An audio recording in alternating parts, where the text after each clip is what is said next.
I won't deny it, I'm a Southsider. You don't wanna mess with me. Got the police looking for me. But I'm calm cause you know I've been sleeping soundly. Said I won't deny it, I'm a Southsider. You don't wanna mess with me. Got the police looking for me.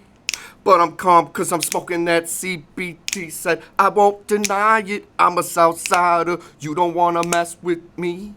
Got the police looking for me.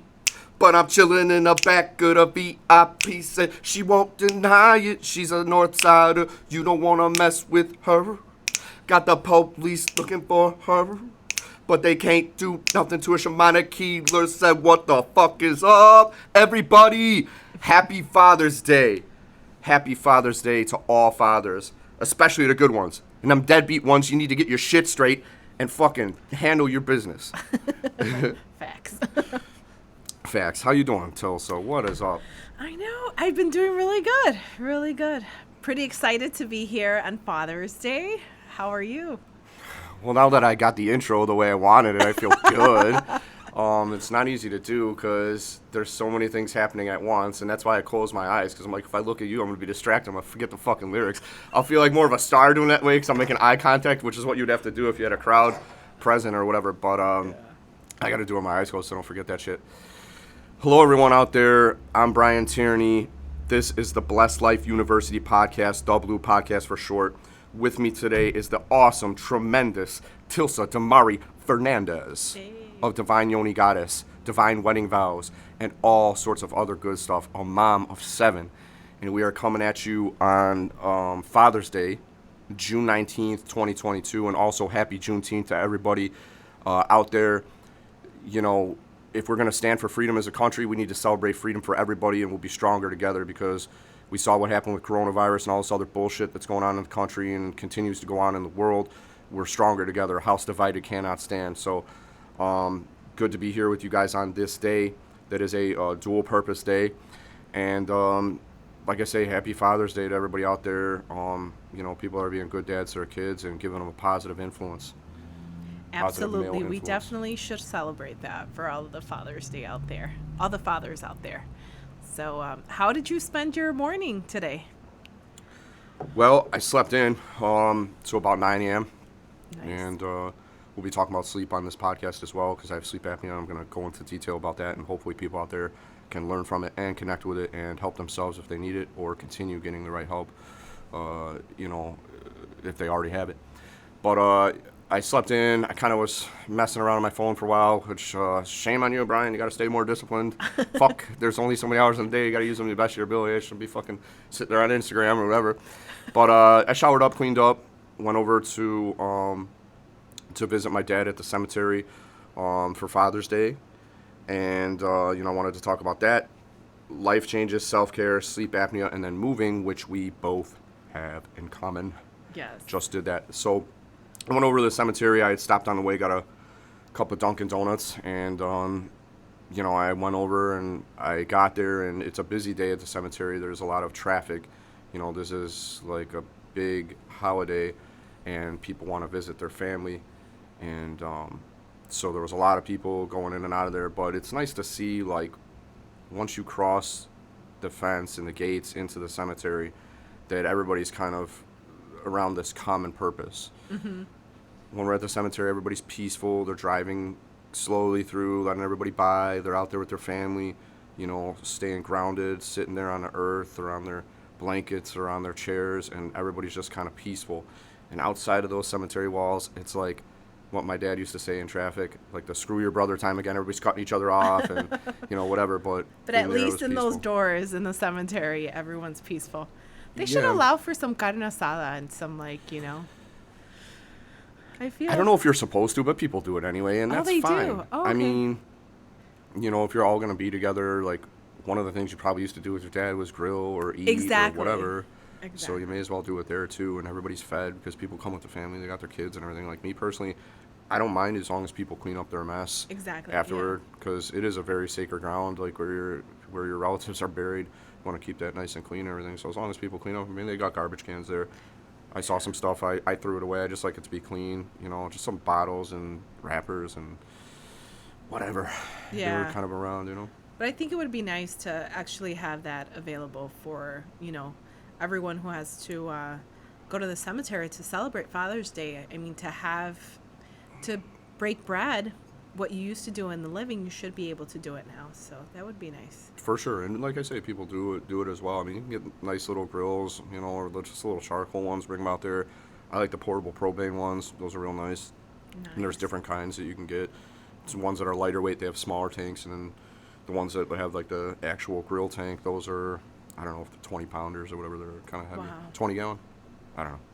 But anyway, the standard size ones you see outside the 7-Eleven or whatever, or whatever store it is that you're at. But it was really nice, and like today was such a beautiful day. The sun's out, but it's not too hot, and there was a little breeze, and I just sat down, just crossed my legs and just sat there and soaked up the sun, finished my coffee, and just kind of talked to my dad.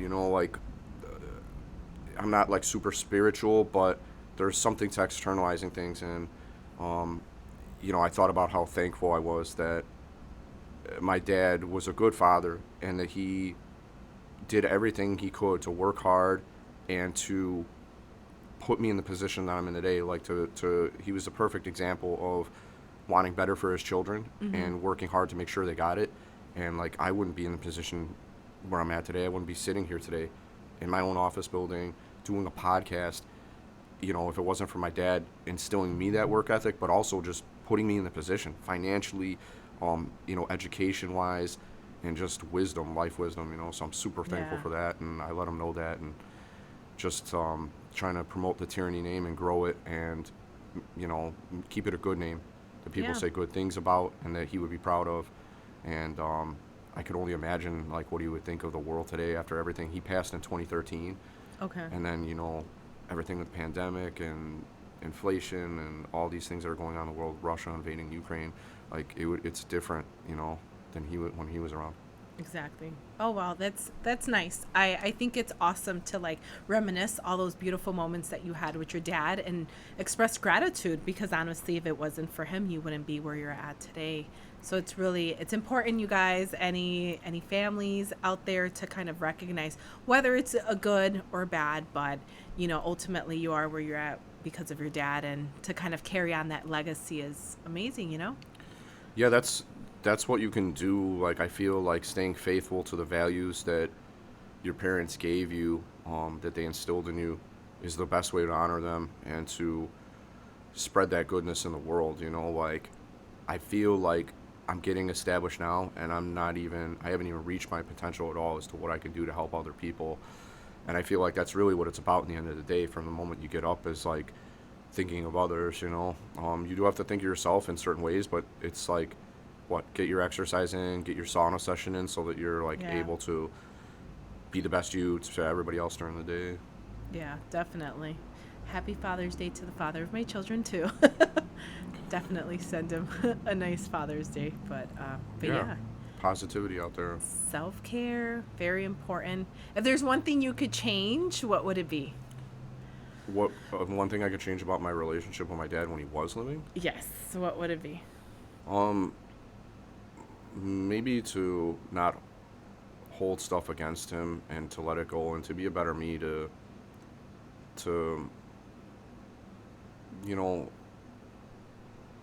I don't know. Like, I was honest about my dad. He had his faults. He was an alcoholic when he was, when I was growing up. And, I understand how bad alcohol can affect your life. I've seen it firsthand, and I've done it firsthand. And that's why I don't really drink as much anymore. And I'll be talking more about that today, but just maybe keeping that to myself a little bit more, because there's times where I mention it, I felt bad about it afterward, because he wasn't a bad person. He just had a problem, and I guess it runs in the family too, because I think when I've been drinking, I've done some of the dumbest things or said some of the stupidest things I've ever said, and I'm like, that's not me. It's just this fucking drug is such a powerful drug, and it makes people do things that they normally wouldn't, or that that's just not them. And so, having been through it on my own, like, the one thing I appreciated about my dad the most was he would give me the space to learn things on my own. Like, he would give me like these wise things on how to live life, but he would let me go off and enjoy the journey. So I think it's like one of those things where one of the most valuable things I had was the ability to learn and grow on my own and kind of learn from my mistakes and correct them and be better going forward. But yeah, to sum it up, what I would change would be just, not holding things against him or saying things about him because I want to keep his name honorable and clean, because that's the way most people remember him. Yeah. And so I would keep that more to myself and look to something else to talk about, that, that I've overcame, instead of mentioning stuff like that. Because, with that exception, I had a good childhood, like, we lived in a good neighborhood where there was a lot of working people. My dad was an electrician, and it's like carpenters and plumbers and police and firemen. Like, these were people, they're middle class people that worked hard, they wanted to save their money, wanted their kids to go to good schools, were part of their kids' lives. You go around the baseball diamonds around here in right now in the summer, in spring and summer, and you see like how seriously they take baseball and how involved the parents are with it and how positive that is for the community. Right. That we're like growing and excelling as athletes, which we need, as a country, in terms of like staying strong and having good community values and everything. Like, I watch videos of like Chinese people and they're like exercising together, and it's like you can see they're fun and they're in shape and they're slim, and it's like we don't want to get away from that too. I want to see people in shape and battle ready, if we ever have to stand up for forces of good. Right. You know what I mean? Like, we got to be ready Yeah. for it. Just like, everything that's going on in Ukraine too, you got to be battle ready.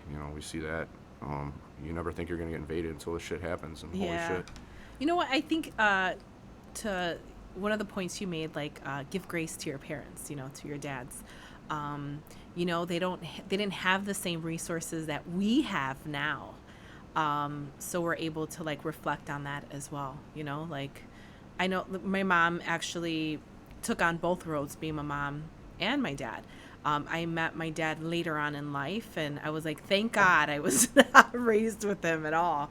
But at the same time, it's like our parents didn't have the same resources that we have currently now, especially like mental health, where a lot of the parents, my dad also, he was an alcoholic. He suffered from that, and he kind of like spaced out when, he was doing his thing. And it's like they didn't have the same resources that we have. So kind of remembering that some go through it, go through life instead of glowing through it. And those are really good lessons for us to kind of look back.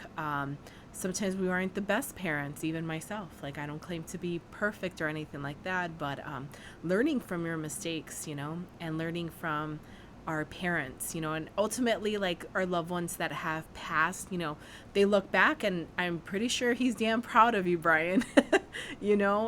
So like, hold on to those life lessons, and really think, all the good, but also the bad, because without those bads, you wouldn't know how to course correct when you're doing those. So it's pretty cool. Yeah, I want to take what my dad's given me and grow it, Yeah. in a different way, way than my dad did. He invested in the stock market, and he paid down the home early. He had a 15-year mortgage on the home that we grew up on. He paid it off in 7. That was that immigrant mentality. He had a saying that debt will make you a slave. Basically, like, you work for somebody else, and like, you work for them because you're just working just to give them your money. And Right. he didn't like that. He didn't like the monthly bills being over his head, and he also didn't like recurring bills like the cable, right? Like, I didn't have cable growing up, and I would have to go to some of my friends' houses to see the shows they were talking about. They're like, Yeah. have you seen like South Park? Like, no, I didn't see it, man. I don't have cable. I don't have Comedy Yeah. Central. But my dad despised, like the devil, the goddamn monthly bills that would come in on a recurring basis. So I didn't have that.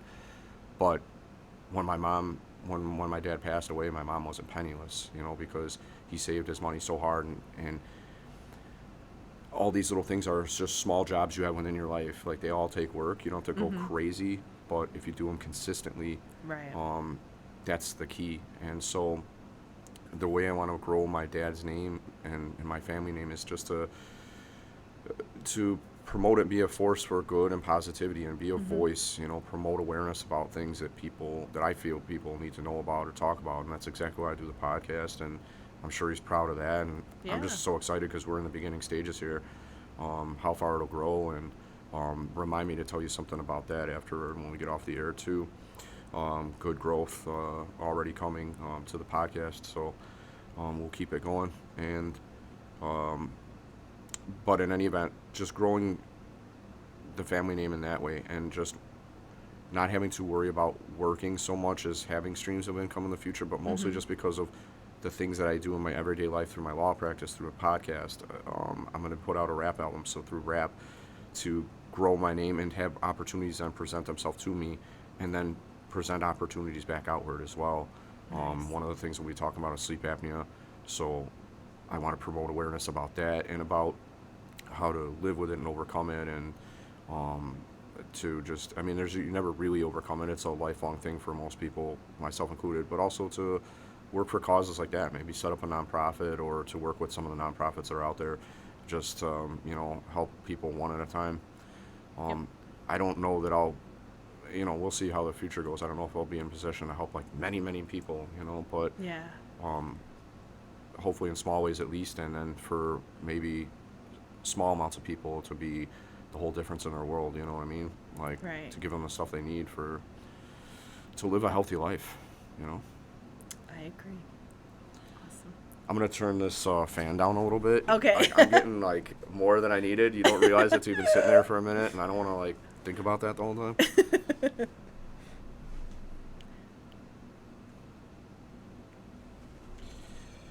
But,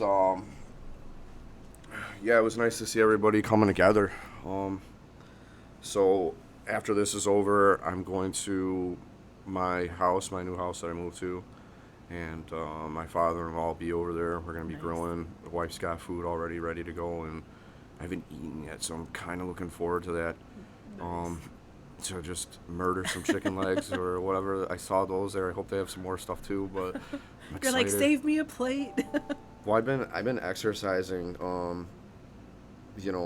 more lately, so That increases your appetite. Yeah, and the thing is, I cut out bread and potatoes for the most part. I must admit I have a slice of banana nut bread before bed or something like that.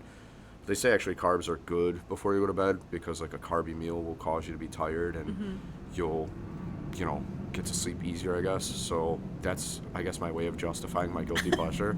Something sweet like a brownie or banana nut bread, pumpkin bread, blueberry bread. I think it's magnesium. I take that as well. But carbs are, I think I could see how it makes you go to sleep, but it has to digest at night when you're not really burning anything. So not fully good. Maybe just monitor how much you take at night.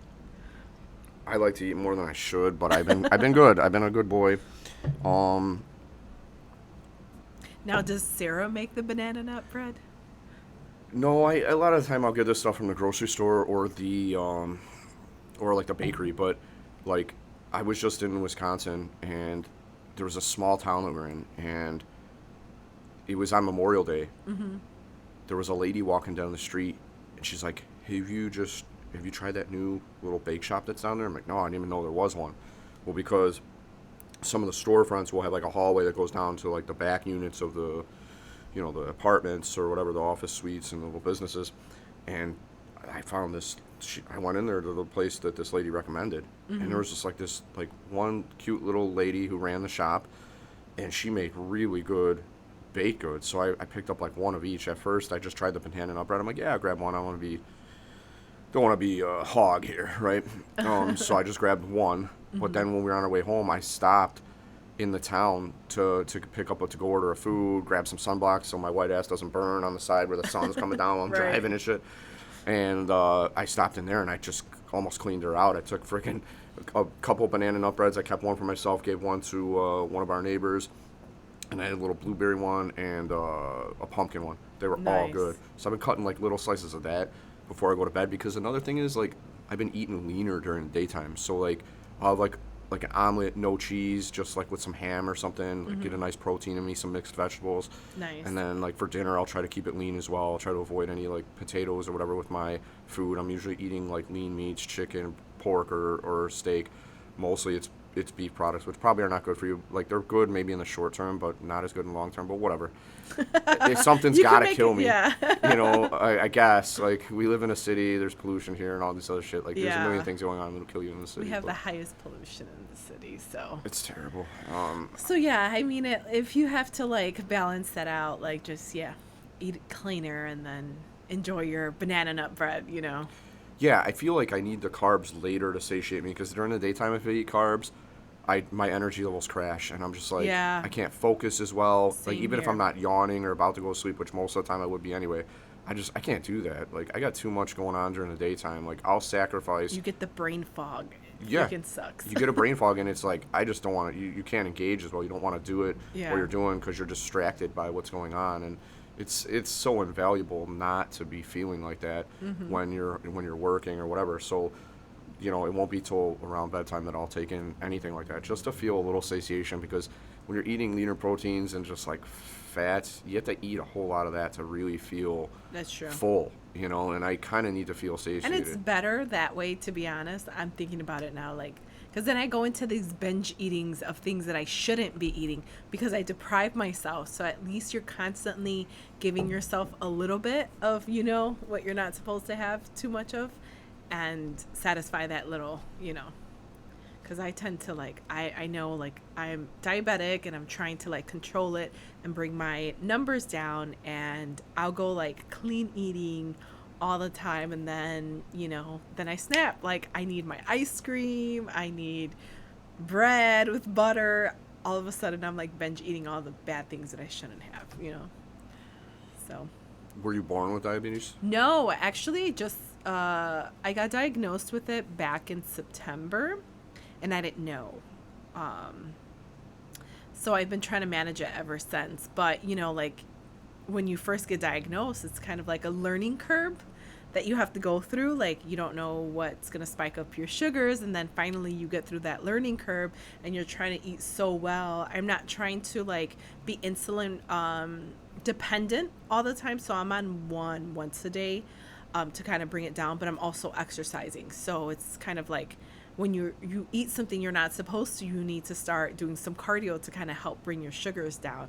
So it's like you're eating shit you're not supposed to, and then I'm like jumping on my bike to kind of make sure that I'm bringing everything down. It's so stupid, but then it's like it balances out. Did you say you take a one-a-day pill or something? It's a Levemir. It's an insulin, one a day at night. So at nighttime, your blood sugars tend to spike the Really? most. Yeah. So you take it at night, and then I have like Metformin that I take, to kind of help everything out. But it seems like I'm like a point away from going into pre-diabetic. So I have to check myself out on the first, see how everything's been going. But I have those moments where I just like don't care and I'm just eating shit that I'm not supposed to. So for me, what kind of works the best for me is like I'll do like protein, and then I'll buy like the pre-made salads, but I just toss out the salad dressing and I'll eat that, and I'll make like my own salad dressing. So I'll add like olive oil is really good for you. I knocked off like corn oil. Corn oil is really bad if you're diabetic. It kind of when your body starts digesting it, it becomes rancid. So like, yeah, so it's not good for you. So like olive oil, I want to say butter, depending on what kind of high quality butter, and I mean, your coconut brain oil. needs fat, so it can't be Yeah, all bad. exactly. Your body's, your cells need it, I believe, too. They need cholesterol Exactly. and they need fat. So yeah, that's kind of how I balance it. So I'll do like 2 tablespoons or 1 tablespoon of olive oil. I'll do an entire like lemon. I'll squeeze that in there. Pepper, salt. Sometimes I'll put a little bit of sazon in there, or Ooh, Italian herbs in there, and bam. They're the best. Yeah. Italian herbs go. You could You put can that put on it almost everything, anything. Chicken, yeah. pork, whatever. Yeah. They're like the perfect example of the best seasoning. Like Exactly. Those are awesome. So you just mix up your herbs, and But that's always my base, like lemon or lime and Avocado, you got some avocado in hell there? yeah, I always throw like a half of avocado in everything that I eat too. I wish Or I a had little one bit right less. now. Yeah. We could just have some slices. Yeah, it's This good. is good for our brain and the conversation. Yeah. But no, it sounds like you're doing the right stuff. I mean, olive oil, that's probably good. We could just drink it right out of the bottle. Who wanted to, probably, all right? I'm kidding. Take Probably don't want shots. too much. Yeah. What's up with that good health, bitches? We're taking these shots. Yeah. But, Apple cider vinegar is good, really good too. It just tastes like shit, ugh, yes, but it's good for you. Yeah. A little bit. I don't know how much you're supposed to take. Do you know how much you're supposed to take? I think it's like a tablespoon, 2 tablespoons in the morning on an empty stomach, but it doesn't work out for me. I tried that intermittent fasting as well. It doesn't work for everybody. It just depends like when you work out or whatever. Yeah, I tend to fast a bit. Just like I'll have my coffee in the morning, and I'll have my first meal afternoon, and then I'll have a small dinner then like around 5, 6, 7 o'clock depending on when I get it. But I try to keep it all lean because like when I would eat carbs, I'd notice like my heart had to work so much harder, and then like the bloating that came, like I feel so Oh much my better God, yeah. in the car, like just with my seatbelt and stuff. There's times where I'd almost get an anxiety attack because I couldn't breathe as well as I wanted to because of my gut. I'm like, Yeah. I can't wait to get rid of that, and to and it's funny how you notice changes just a short time after you make them. Like cutting out the carbs, the bloating goes away within a few days. You're already yeah. feeling slimmer. And then your energy levels are much more consistent throughout the day. So it's like I feel like the appetite grows with eating. So like if I eat real quick and I'm smashing food, that's the time when I'm a glutton. I just like go till I'm like bursting at the seams. I'm overfull. Yeah. My gut gets big. I feel like the less I eat, the less I want to eat, and I just keep my energy levels in check better than by watching what I'm putting in there, and exercising too really Oh, helps hell with it. yeah. And then you were also said metformin. Metformin, yeah. Yeah, they say that there's a geneticist from Harvard, David Sinclair, and he says that's one of the things that's like a longevity thing actually. And they say that it seems like from what they've been observing in studies is that it also reduces cancer risk and shit. rates, and it's good for high blood pressure, stroke, to reduce that as well. So they said that's one thing that's like a very affordable thing that if people just took it like on a regular Yeah. basis might actually lengthen their life. Yeah, well, I'm not, to be honest, I'm not very consistent on it because like I try like a lot of natural remedies first. As a shaman, like, that's one of the things that you do is like you have to eat to perform. Even like when you're meditating, like you feel so much better when you're eating everything that you're supposed to. So if I know like taking my test, my blood glucose count, if it's a little bit higher than what it should be, then I'll take something. If it's not, then I'm good to go. But you could feel it though. You could feel the changes, like you said, like the bloating. Oh my God. From what? From like eating carbs. Yeah. Eating lots, or even it's not carbs aren't all that bad, but it's just quantity and the quality of the carb that you're eating. Like holy monkey. Like I feel the difference. Like you could see it in my face right away, like my chunky cheeks, my double chin, like I blow up. My ankles, like Jesus, I have kinkles. So I can't. I have to like really Go away, Kinkles, and you'll go away with the carbohydrates. I'm kicking both of y'all's asses out to the curb. Yeah. So, and then I try to work out consistently in the sauna, so that helps. So I'm going to ask you about your exercise routine and what you've been doing, and I Yeah. can see your face lighting up about that right away, but I do want for other people out there who may be pre-diabetic or diabetic and not even know it, what are the symptoms you notice so people could know like what you feel like that you noticed this in the first place and got tested or whatever have you?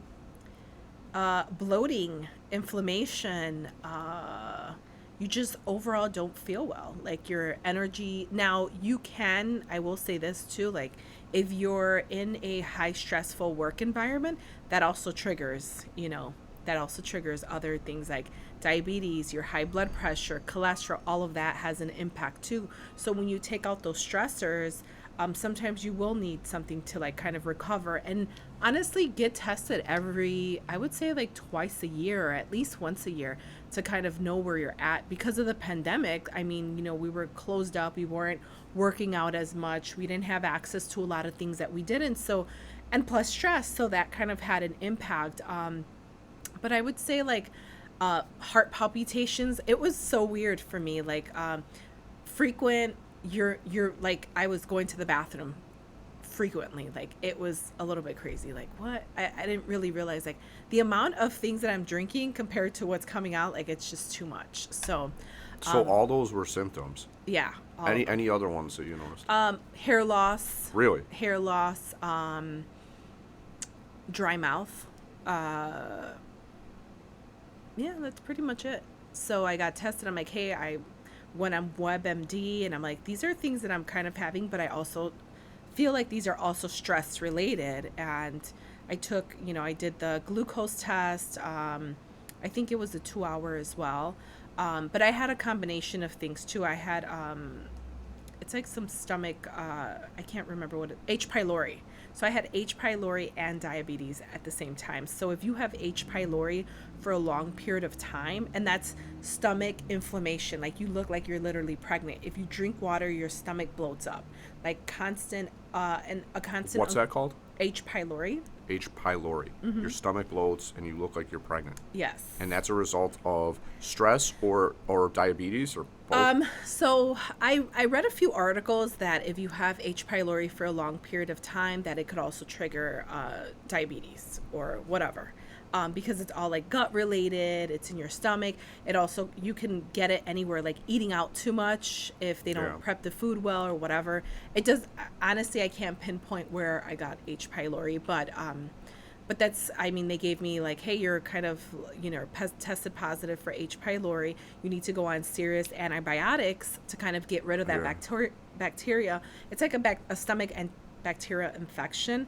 And that comes externally, or just develop from I think it comes externally. Stress and things like externally. Okay. So you might have picked it up through food you ate. Right. And then I had that for a long time, and I kept going to the doctor like, hey, like, I don't understand. I did have a surgery like over a year ago, and I'm like, maybe it's surgery related, and they're like, no, maybe it's something that you're eating wrong. I'm like, I don't think, I mean, I was eating bad at the time because I was working a lot. Real bad, or just kind of not No, great? it was really bad. Like I was eating out a whole lot at the time because I had like so many weddings, and in between, if you have like 3-4 weddings, I'm constantly going into like drive-through places. So I started kind of eating well, and I was taking supplements to kind of help balance out what I was eating, but I still didn't see an impact. And the problem with H. pylori is that it also, like, if you don't take care of it, it becomes into an ulcer. Like that's pre-ulcer type of thing. Oh, that's not good. Yeah. No, it's not. So I got a series of like antibiotics, all this crap. So at the end of the day, it was like I had to monitor what I'm eating, period. I had to stop eating out. I had to like cook all of my foods. And I don't feel like I felt any better by the 3rd month until I really started diving down. Like that's when I started like the sea moss, chia seeds. I was taking moringa. I'm still taking moringa. Have you heard of it? No. It's really good stuff. Like I meant to say no, but I couldn't clear my throat. Oh. I didn't know I needed to before I said that. No. So moringa is really good for, it kind of switches your taste buds, but it also helps like bring your blood sugars down. So I started taking a series of like all these like herbal things that you can do. And I took 3 rounds of antibiotics, and it didn't help at all until I really started controlling what I was putting in my mouth. And that was like no fast food. I was cooking everything and air frying most of my stuff. And Yeah, nothing wrong with a little air frying. yeah. And then working out too, like that was another thing. Like I felt like I couldn't even work out at all because I felt like my heart was just constantly racing all the time. Because it wasn't used to the stress, or it had been through a lot of stress with what you were Through a lot of stress, like working. So you couldn't handle the same weight load you used to, Exactly. or the same workout load. It was mainly stress. I think it was work related, working from home, making sure that the kids were well, dropping off, picking up, and all these things that You get to juggle. Yeah, exactly. Add stress. Like each activity in and of itself of work and taking care of the kids is probably not that bad. It's just having to do them all at once in a time deadline Right. during the day. There's only so many hours in the day. Exactly. And not sleeping well too. Like, I have insomnia. There's times where I literally can stay up 2-3 days until finally I crash. So it was getting all these things under control, like reducing my stress, eating well. I was prescribed like Metformin and Levemir.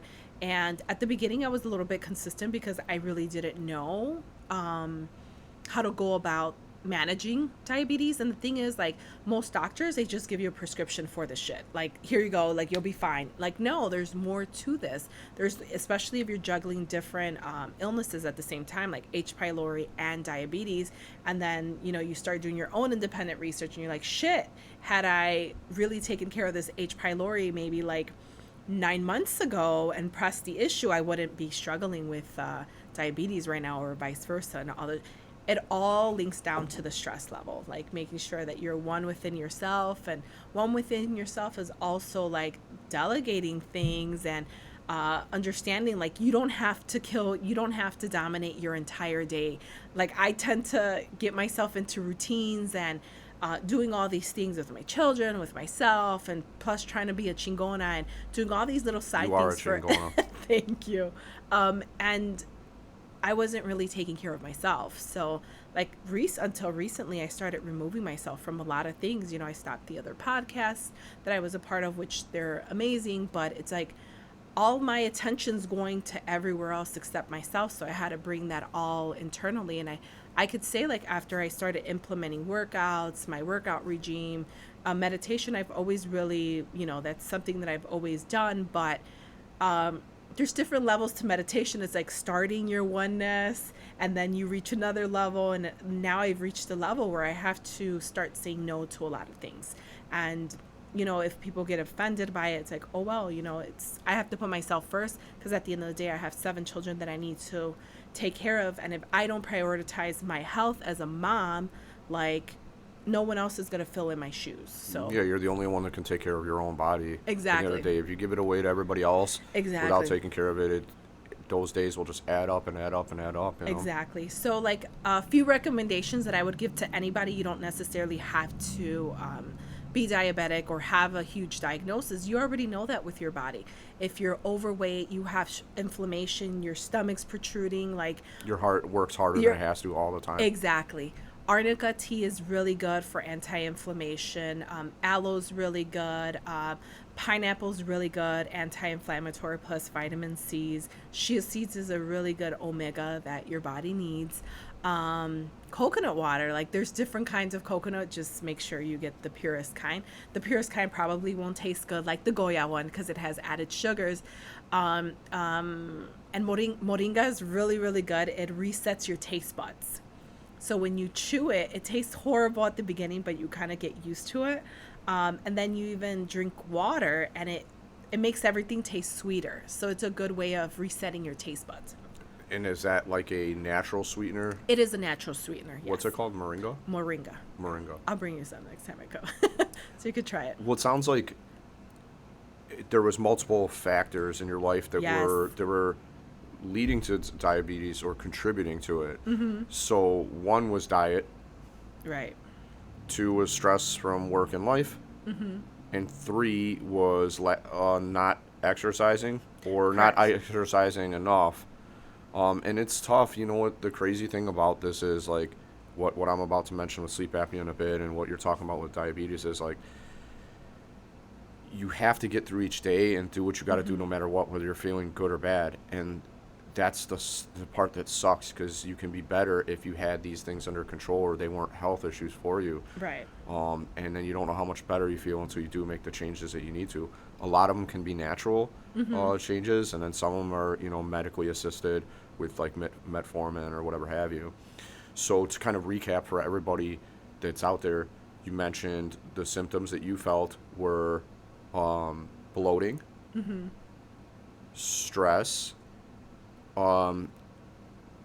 appetite that was kind of unusual, or you're craving bad things, and what else? I don't want to fill in the blanks for you. I just want you to summarize for everybody out there who's trying to. You definitely have a keep an eye out for the codependency on a lot of sugar-based things, like coffee, Starbucks, Dunkin' Donuts. Add sugar in, you're saying? Yeah, adding sugar. High fructose corn syrup is probably one of the most dangerous shit that's out there in the market, that all of the things that we love, all of the drinks we love to drink, it contains that. So that's a few things that, I just had this immense craving. If I didn't have my Starbucks or Dunkin' Donuts, I would have withdrawals, like headaches. That's not normal. Like if you're getting headaches from being dependent on a drink, whatever drink it is, there's something in there that isn't good for you.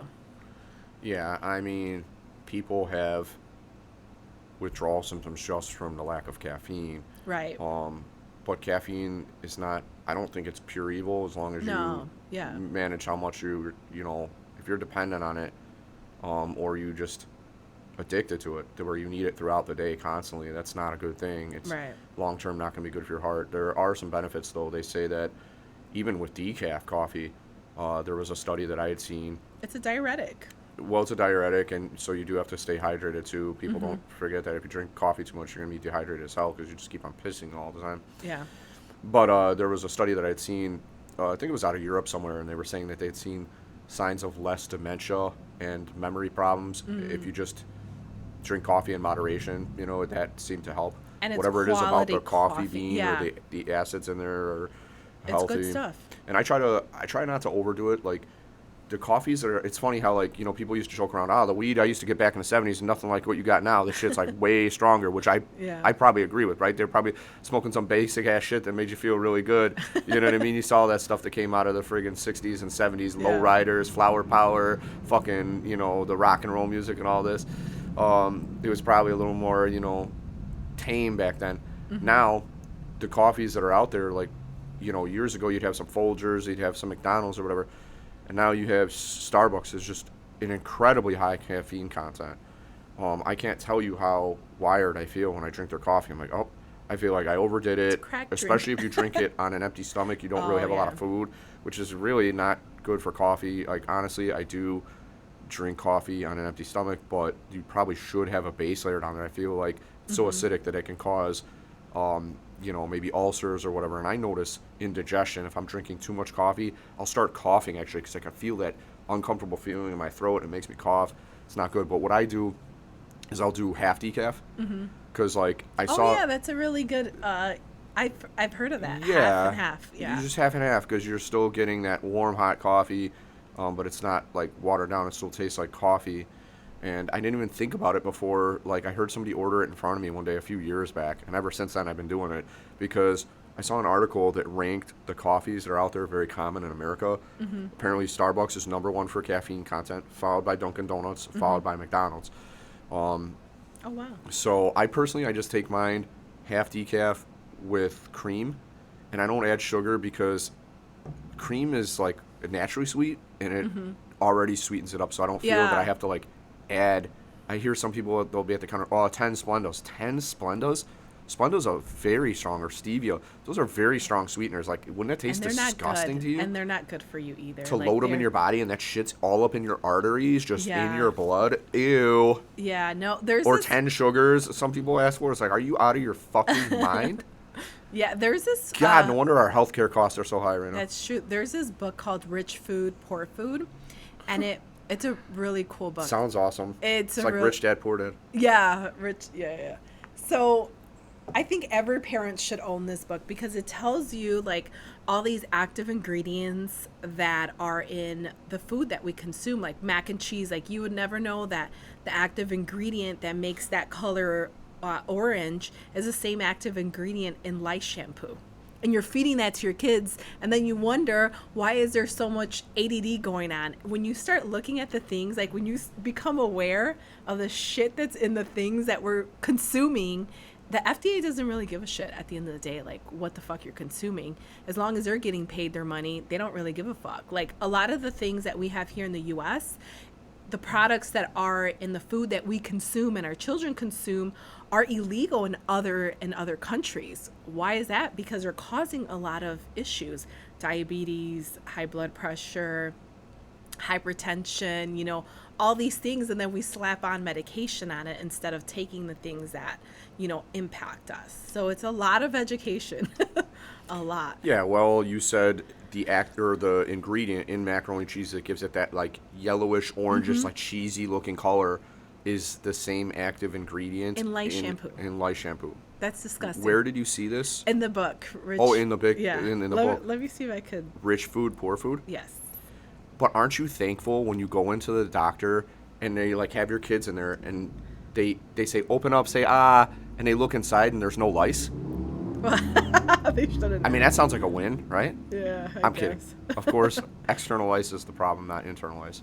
But yes, that is interesting that some of the foods we have here, preservatives here, are like illegal or outlawed in other countries. Yeah. Dude, it's like a $5 book too, and you'll learn so much. Sounds like a great buy. Yeah. Oh, $11. Whatever, still a great buy. Rich food, poor food. Those people seem so happy and smiling. They're like, look at this rich food we got here. We want you to have this too. Yeah. No, it's really important to kind of monitor.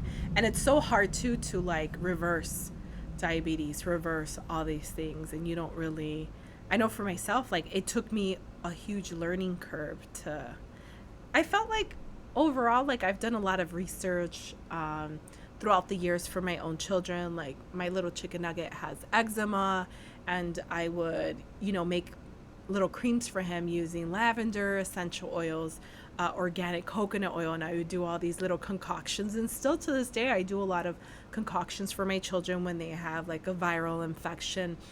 Instead of like picking up antibiotic, you can actually make your own at home. You can slice up like thinly slices of lemon, get locally harvested honey and ginger, and just let it simmer for like a few weeks. Keep it in your refrigerator. Like ferment or whatever. Yeah, like just put it in the refrigerator, and it creates like this little syrup with everything like just melding together.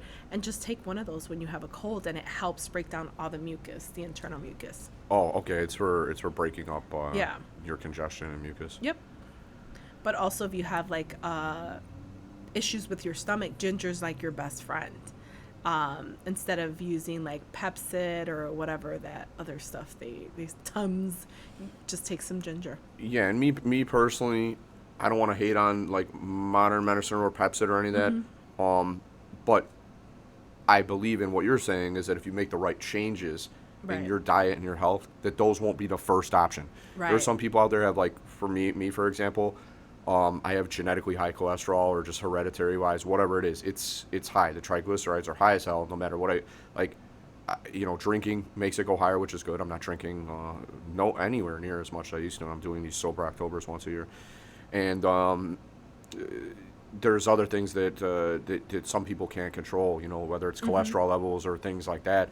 So there is a need for that sometimes, but like you're saying, it's best to try to use natural stuff and lifestyle changes and diet changes first instead of just going to medicine, which is unfortunately the way we treat, our bodies. I feel like in America, like this body is a vehicle and it needs maintenance, and it needs more and more maintenance. Like when you get a brand new car, usually for the first 20, 30, 40,000 miles, you're good. And then each little thing starts, you're getting near 40,000 miles, and there's little more things that need to be tuned up. These little more aches and pains.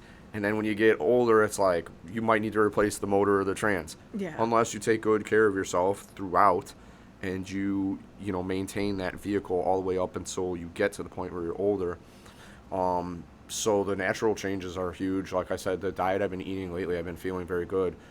But more so than anything for me, it's just sleeping better, which I'm finally kind of getting there now.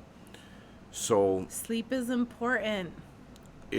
It's so important for almost every process in your body, and it's like there's this iron triangle, right? Good sleep, good diet, and good exercise. And it's funny, like if you mess with any one of them, it can affect the other, right? But for me, sleep is probably the most important one that I've been deprived of for a very long time. So people out there, who don't know what sleep apnea is, it's a pause or the complete stopping of breathing while you're sleeping, and that's usually because your airways close up. It's what's known as obstructive sleep apnea, where there is an obstruction in between your mouth or your nose and the air getting into your lungs. So that's one Wow. form of it. There's another form that's more serious called central sleep apnea, where your central nervous system is not working properly and it's not sending the messages that you need to breathe. Luckily, I don't have that one.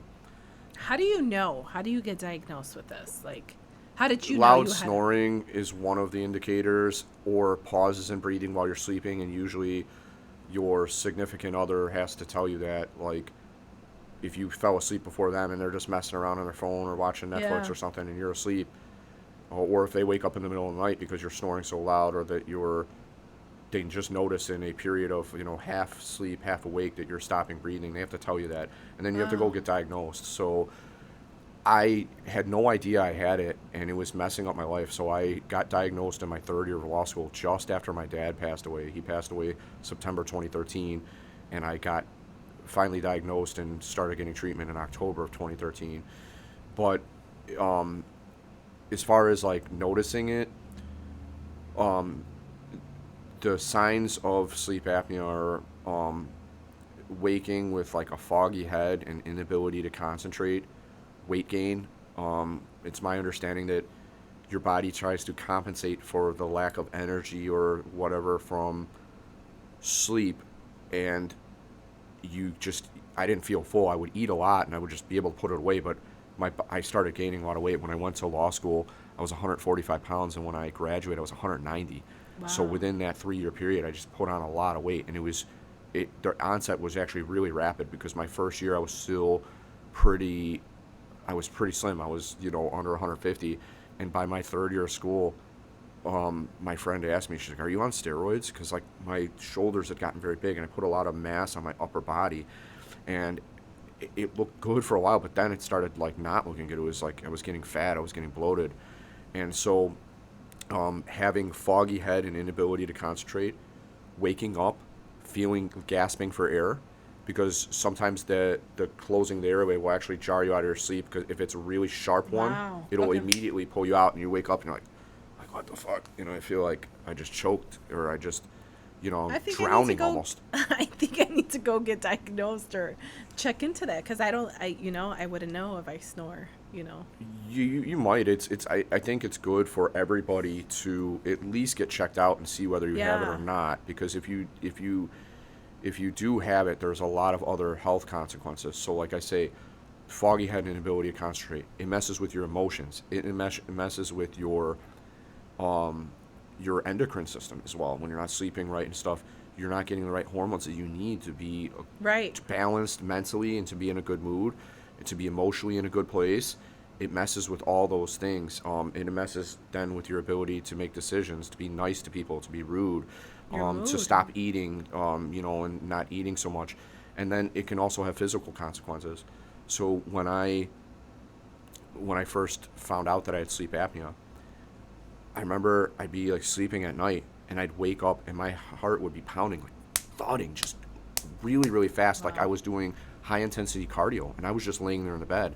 And as I mentioned earlier, the reason for that is when you're not breathing properly and not getting oxygen rich blood around your body, your heart beats harder to compensate, and that can cause an enlarged heart, which I have a borderline enlarged left ventricle, or at least that's what they diagnosed me with. Because when I was first trying to get diagnosed with sleep apnea, they thought it was a heart issue, because I was having these premature heartbeats during the daytime. It would like I'd have a palpitation, and then I would feel this pressure change that would go up into my neck through my veins, because what it was there wasn't all the blood that normally would go through. In a premature heartbeat, the chamber's only half full, so it pumps Mm-hmm. out this half burst, which gives you this uncomfortable feeling for a second. Luckily, I still have that, but it's been really managed just recently by sleeping very well lately, because of some adjustments that I've made, which I'll talk about more for people to think about as well. But I haven't had many of them. Like, as we sit here right now, I think I had one earlier today, and it was a very minor one. But on days where I'm not sleeping right, or if I drank too much the night before, I'll have palpitations like crazy next day, and I'll have more of those premature heartbeats. And it's not a healthy feeling. I've No. never felt like I was about to have a heart attack or a stroke, But I know that if I kept on that way or just lived a shitty lifestyle in terms of what I was eating and drinking too much and not sleeping right, and sleep is the number one thing, is to get enough of it as well, I always feel better. So I feel like almost premature heartbeat free right now. I feel kind of like I did when I was younger before any change to my heart structure, which is great because now I'm ready to run and do cardio exercise and do weightlifting and put that stress on you, that good stress that your body needs, to stay active, to keep your muscles engaged and to not let those wither away. Do you feel like when you amp up your workouts, do you sleep a lot better? Does the apnea kick in more, or is it less? I think I sleep more soundly. I get better quality of sleep when I exercise too, because I think it's like your body shuts down really well and just focuses on repairing that. And then also, if your diet is well too, it's one less thing that your body has to work on. Comedian Bill Maher was saying, he's like, I like to fast. Sometimes I'll do like a 5-day fast or something and just have water, because he said, and he's not a scientist, but this is just what he's relaying, or he's not a doctor or whatever. It's just that your body spends most of its energy digesting food. So if you can kind of eliminate that out of there, it allows your immune system then to not focus on the inflammation and all the hard work it has to do, and the inflammation that results from what the immune system has to do and your body has to do and your blood has to do to burn off food and digest it and get rid of it. It can focus on healing other things that are wrong in your body. That's why fasting can be very good for you, is what the message is that he was giving. So as far as when I sleep right, I know that I need to I feel the need then for the exercise. I'm like, okay, I'm refreshed. Now I'm time to replenish the other things, move around physically, and then eating right as well. So I feel like if my sleep is good, then I'm well regulated in these other areas too. I know that I need to exercise, and then I don't crave shitty stuff. Like right now, I'm looking forward to having like lean meat and vegetables and some fats tonight with my dinner, and just feeling good from that and not feeling a crash. So I feel I do sleep more deeply as I work out more, just because your body's like knocked out. It needs to replenish itself and heal itself. So you sleep deeply while that process is going on. But I've also tried to really watch eating late and just drinking too much water or milk late at night as well. I try to just like sip enough to get my, vitamins down before I go to bed or whatever. And that way I'm not waking up, to have to pee because it disturbs your deep sleep. But as far as getting diagnosed from sleep apnea, the first sign is trying to figure out that you have it. Either your partner will tell you, or, the thing is, like, I try to bury regrets and leave them in the past, but my dad told me there was times when I was in my late 20s, and the sleep doctor said for whatever reason it seems to sleep apnea tends to get worse as for males, we notice it a lot around the late 20s, which is right when I was going to law school, around age 30. And my dad would tell me I'd stop by and I'd be watching TV, and after a long week or whatever, and I'd fall asleep, and he's like, you snore a lot. He's like, you might want to get checked out for sleep apnea. But I was very dismissive of it. I'm like, you don't have it. I'm like, mom doesn't have it. I'm like, nobody in our family that we know of had a history. I'm like, I didn't even really think of it because I was still young and healthy, and it wasn't affecting me yet. But then by my second and third years of law school, it became abundantly clear there was something wrong. Wow. And I was trying to get to the bottom of it. And what they do is they do a sleep study, and you go into a sleep doctor's office, and it's almost like a hotel room. They try to make it, which people are like, you're about to say that's comfortable. I'm like, well, yeah, it's nice and temperature controlled. I tend to get very hot as I sleep, so I like a cooler room, and I'll turn down the AC in the morning because my body temperature gets so hot during the nighttime that it's not comfortable to jar me out of my sleep. So they have it nice and temperature controlled. You're cool in there, but they hook you up to like a bunch of fucking electrodes, like out of the movie The Matrix or something. That you're plugged in. Wow. They got shit on every one of your fingertips. It's on your hand, on your veins. It's got it on your heart. All these little stickies all over. They put it on your head, because whatever they're doing with those, they're observing a lot of things. So you can have a diagnostic study where they diagnose you. Yes, we can see you have sleep apnea from this study. And then there's what they call evaluation ones as time goes on. You're supposed to do those every few years. I think they recommend every 5 years. Wow. Okay. Well, I went in, I had my initial one done. They diagnosed me with sleep apnea, and there's different options of things that you can do. One thing that I had to figure out myself is the combinations of things that you can do to make it even better, because they're just like, There's an implantable device that you can wear. It's kind of like a pacemaker. I don't like things that are very intrusive to my body. And also, then you got to worry about getting the battery changed and all this, which is Oh, also wow. re-intrusive all the time. Every few years you have to get it done or whatever. Um, and then you don't want to be overly dependent on that, because if that fails or something, and what if you're on vacation, you're out of the country, like, what are you going to do there? Like, now you got to figure out what you're going to do. So you probably always want to have, if you have sleep apnea, have the backup machine or something with you. But they do the initial diagnostic. Then you might have, they'll recommend CPAP, which is CPAP. It's continuous positive airway pressure, which is one of the most common treatments for sleep apnea. And that's you wear a machine where you wear a mask, and you can either wear a full face mask if you're a mouth breather, and a nose breather, or just a straight up mouth breather with a full face mask, or there's nasal ones that only work in your nose, which is what I'm now using, and they supply continuous positive pressure Is it like to oxygen? keep the airways open.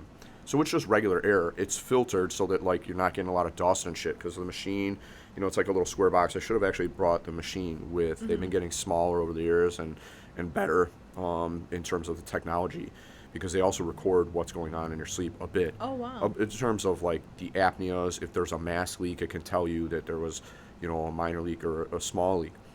But the continuous pressure of the air keeps those airways open so that you're breathing properly. The interesting thing is, the doctors really don't want you messing with the pressure that much, so that a lot of times they won't tell you. You have to go in, because I think they consider the pressure that you're getting is a prescription-like drug almost. They treat it in that way. So to have it adjusted, usually they want you to go into the doctor, get it adjusted. Now you can watch YouTube videos and figure out how to adjust it yourself. Like, I went in for an evaluation sleep study in September, October of 2021, so just last year. And after doing the study for the whole night, at first, the lady was telling me to put it, like, she told me, I think I'm going to be recommending a lower pressure for you. But then threw me a curveball when she recommended 18. So most of the machine only go up to a pressure level of 20. Oh, wow. But she put me on an 18, and I didn't realize it. I'm like, okay, I'm like, the numbers are really good that are showing up on the machine, but then my quality of sleep wouldn't have been as good. And what I found out through trial and error on my own, adjusting the pressure, is that too high of a pressure can cause more leaks, which is immediately apparent, because when you put it on, it feels like the mask is being blown off your face almost if it's very strong. Oh, wow. But then also, it can affect your ability to reach deep sleep if the pressure's too high, because your body's like, what is this? What are you doing to me? Like, it's like too much of a good thing is a bad thing then. So I went from an 18 and now down to 12. My mask leak is almost at 0. It's at like 0.2. My apnea numbers have been under 1 on average per hour, like almost near 0, which is good, because I finally started having dreams again and shit. I'm like, the very thing that they were telling you to do. That's why you have to really know yourself, take the time to really think about how you're feeling, and not be afraid to make adjustments and learn trial and error what's best for you. Because if I didn't switch from the pressure they had me on, like, I'm starting to have dreams again, I'm feeling more vitality, I feel just all around healthier. I feel like my whole system has been regulated better, and that's allowed me to be a better person to my family, my friends, my staff, my clients, the realtors I work with.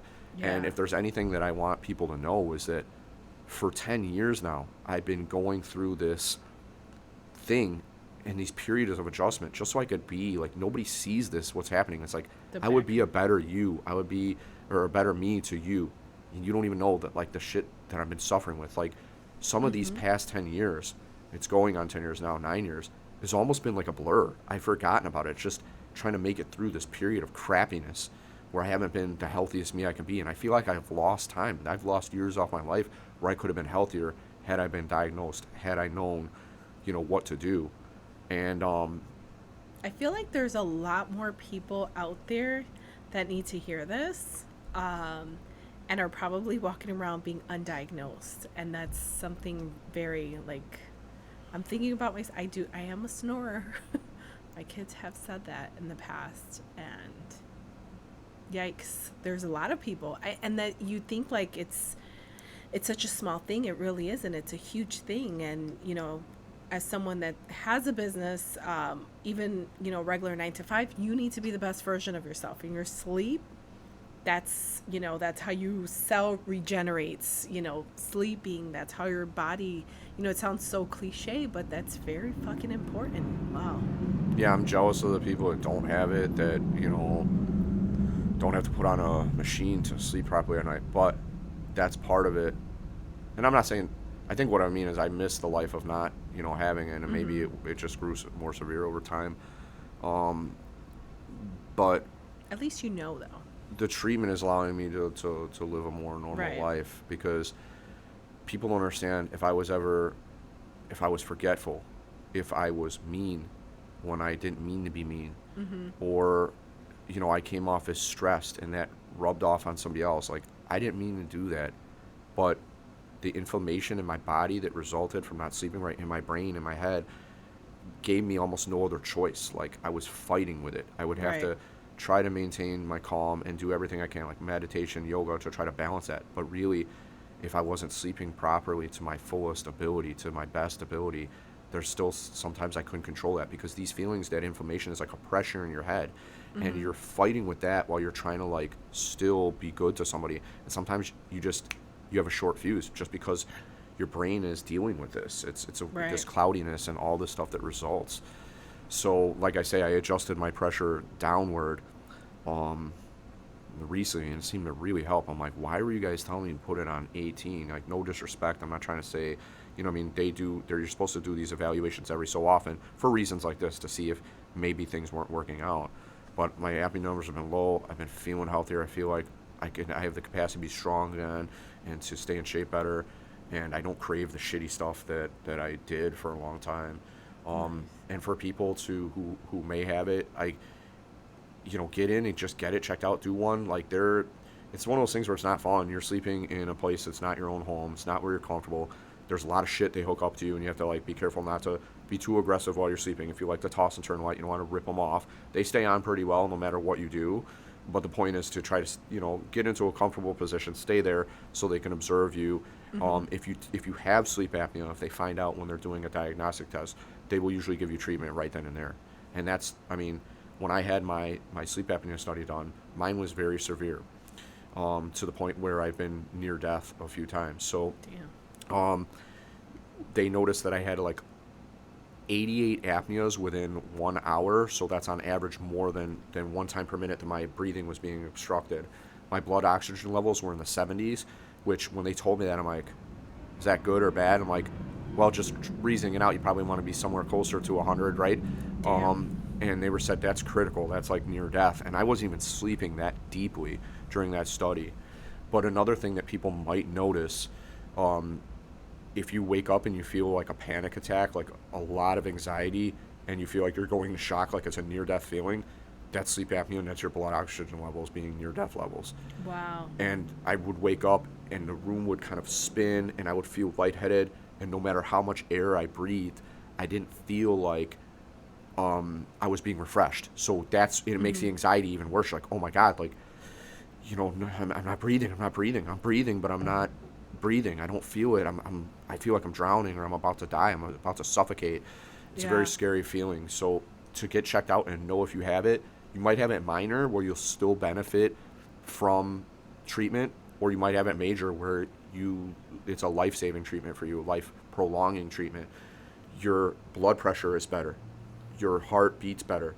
Wow. All these things, you're less likely to have heart attack and stroke if you're being treated for it when you need it. And I don't want to be a guy having, like, a stroke or a heart attack in my mid-40s or in my 50s going into that. So it's worth people getting a test, because, like, you might not have known it, right? Like, somebody might have had it. I had an assistant who was, like, when I first met her, she was a teenager, and she was, like, slim and all these things, and I don't want to say too much but she had gained weight, and she had a pregnancy as well, but she would tell me she had symptoms that were similar to what I was experiencing. I encouraged her so much as a young lady. I'm like, go get tested. Right. Go see, because you're talking about, you're in an early stage in life, and if you have it now, if you can get control of it now, you have all that time to get slim, to get in shape, to eat better food, to be able to exercise and focus on your work again. And I noticed it seemed like at times she was having trouble focusing. I'm like, you have a lot of the key signs of it. At least rule it out through diagnosis. Wow. And I guess, was there something you were wondering about? No, Or? I'm just like, oh, I'm looking back at myself. Like, I think maybe it's worth taking the test, talking to my doctor about it, because honestly, like, sometimes I'll ask you, like, how's your sleep? Well, I guess, okay, I'm sleeping, but the quality of sleep. Waking up and feeling like that panic attack, I've woken up like that a few times. I know my kids sometimes say, like, Mom, you were snoring. I could hear you all the way over here, That's crazy. I'm like, no, you just rule it out, like, nah. But I've caught myself on, because I have cameras, like, where it's loud enough to the point where the cameras are picking it up. Really? Like, wow. Yeah, you may very well have it. Damn. Yeah. It's one of those things where It's better to get tested and know than to just wander. But, like, mainly waking up feeling refreshed. Am I feeling refreshed? well, like health-wise, you seem like it. Like, I'm looking at you across the table. Your complexion is good. You have a Yeah. nice twinkle in your eye. You seem happy. Like, your mood is good. So maybe you have it, but maybe it's more mild than what I have. But have you because I'm- noticed changes in your bodies over the year where they're kind of almost unexplainable? That could be sleep apnea. Yeah, I mean, I would say prior to getting diagnosed with diabetes, like, it was rough, and everything, like, my sleep was jacked up. I was barely sleeping 4 hours a night too. Like, that was another thing. Like, I wasn't sleeping as much, restless Yeah. nights. Like, I didn't feel like I was getting much. But of course, as you start making changes, and I think sleep apnea too, like, you have to make all these changes too in order for it to get better as well. I think. I don't know. Besides the machine. Well, you do. I mean, well, the treatment is big, and for right now, if you want some things that you can do for anybody out there, for yourself, the things that you can do to try to figure out if you have sleep apnea or to mediate the effects of it if you do have it and you're not being treated currently. Number one, you can get like the little pulse ox monitor thing they put on your finger. You go to the doctor, it'll tell you how much your blood oxygen levels are. Keep one next to your bed, keep it on the bedside table, and check your levels in the morning. If that number is lower than it should be, which it should be in the 90s, mid 90s to high 90s, I believe, in terms of how much oxygen you have in your blood. If it's lower than that, then you may have sleep apnea. If you do have sleep apnea, you think you might, sleeping on your back apparently is the worst position to be in. The airways tend to, your tongue tends to slip back farther into your mouth and interfere with your ability to breathe properly. And then it also, I guess, the airways in your throat also get very relaxed in that position.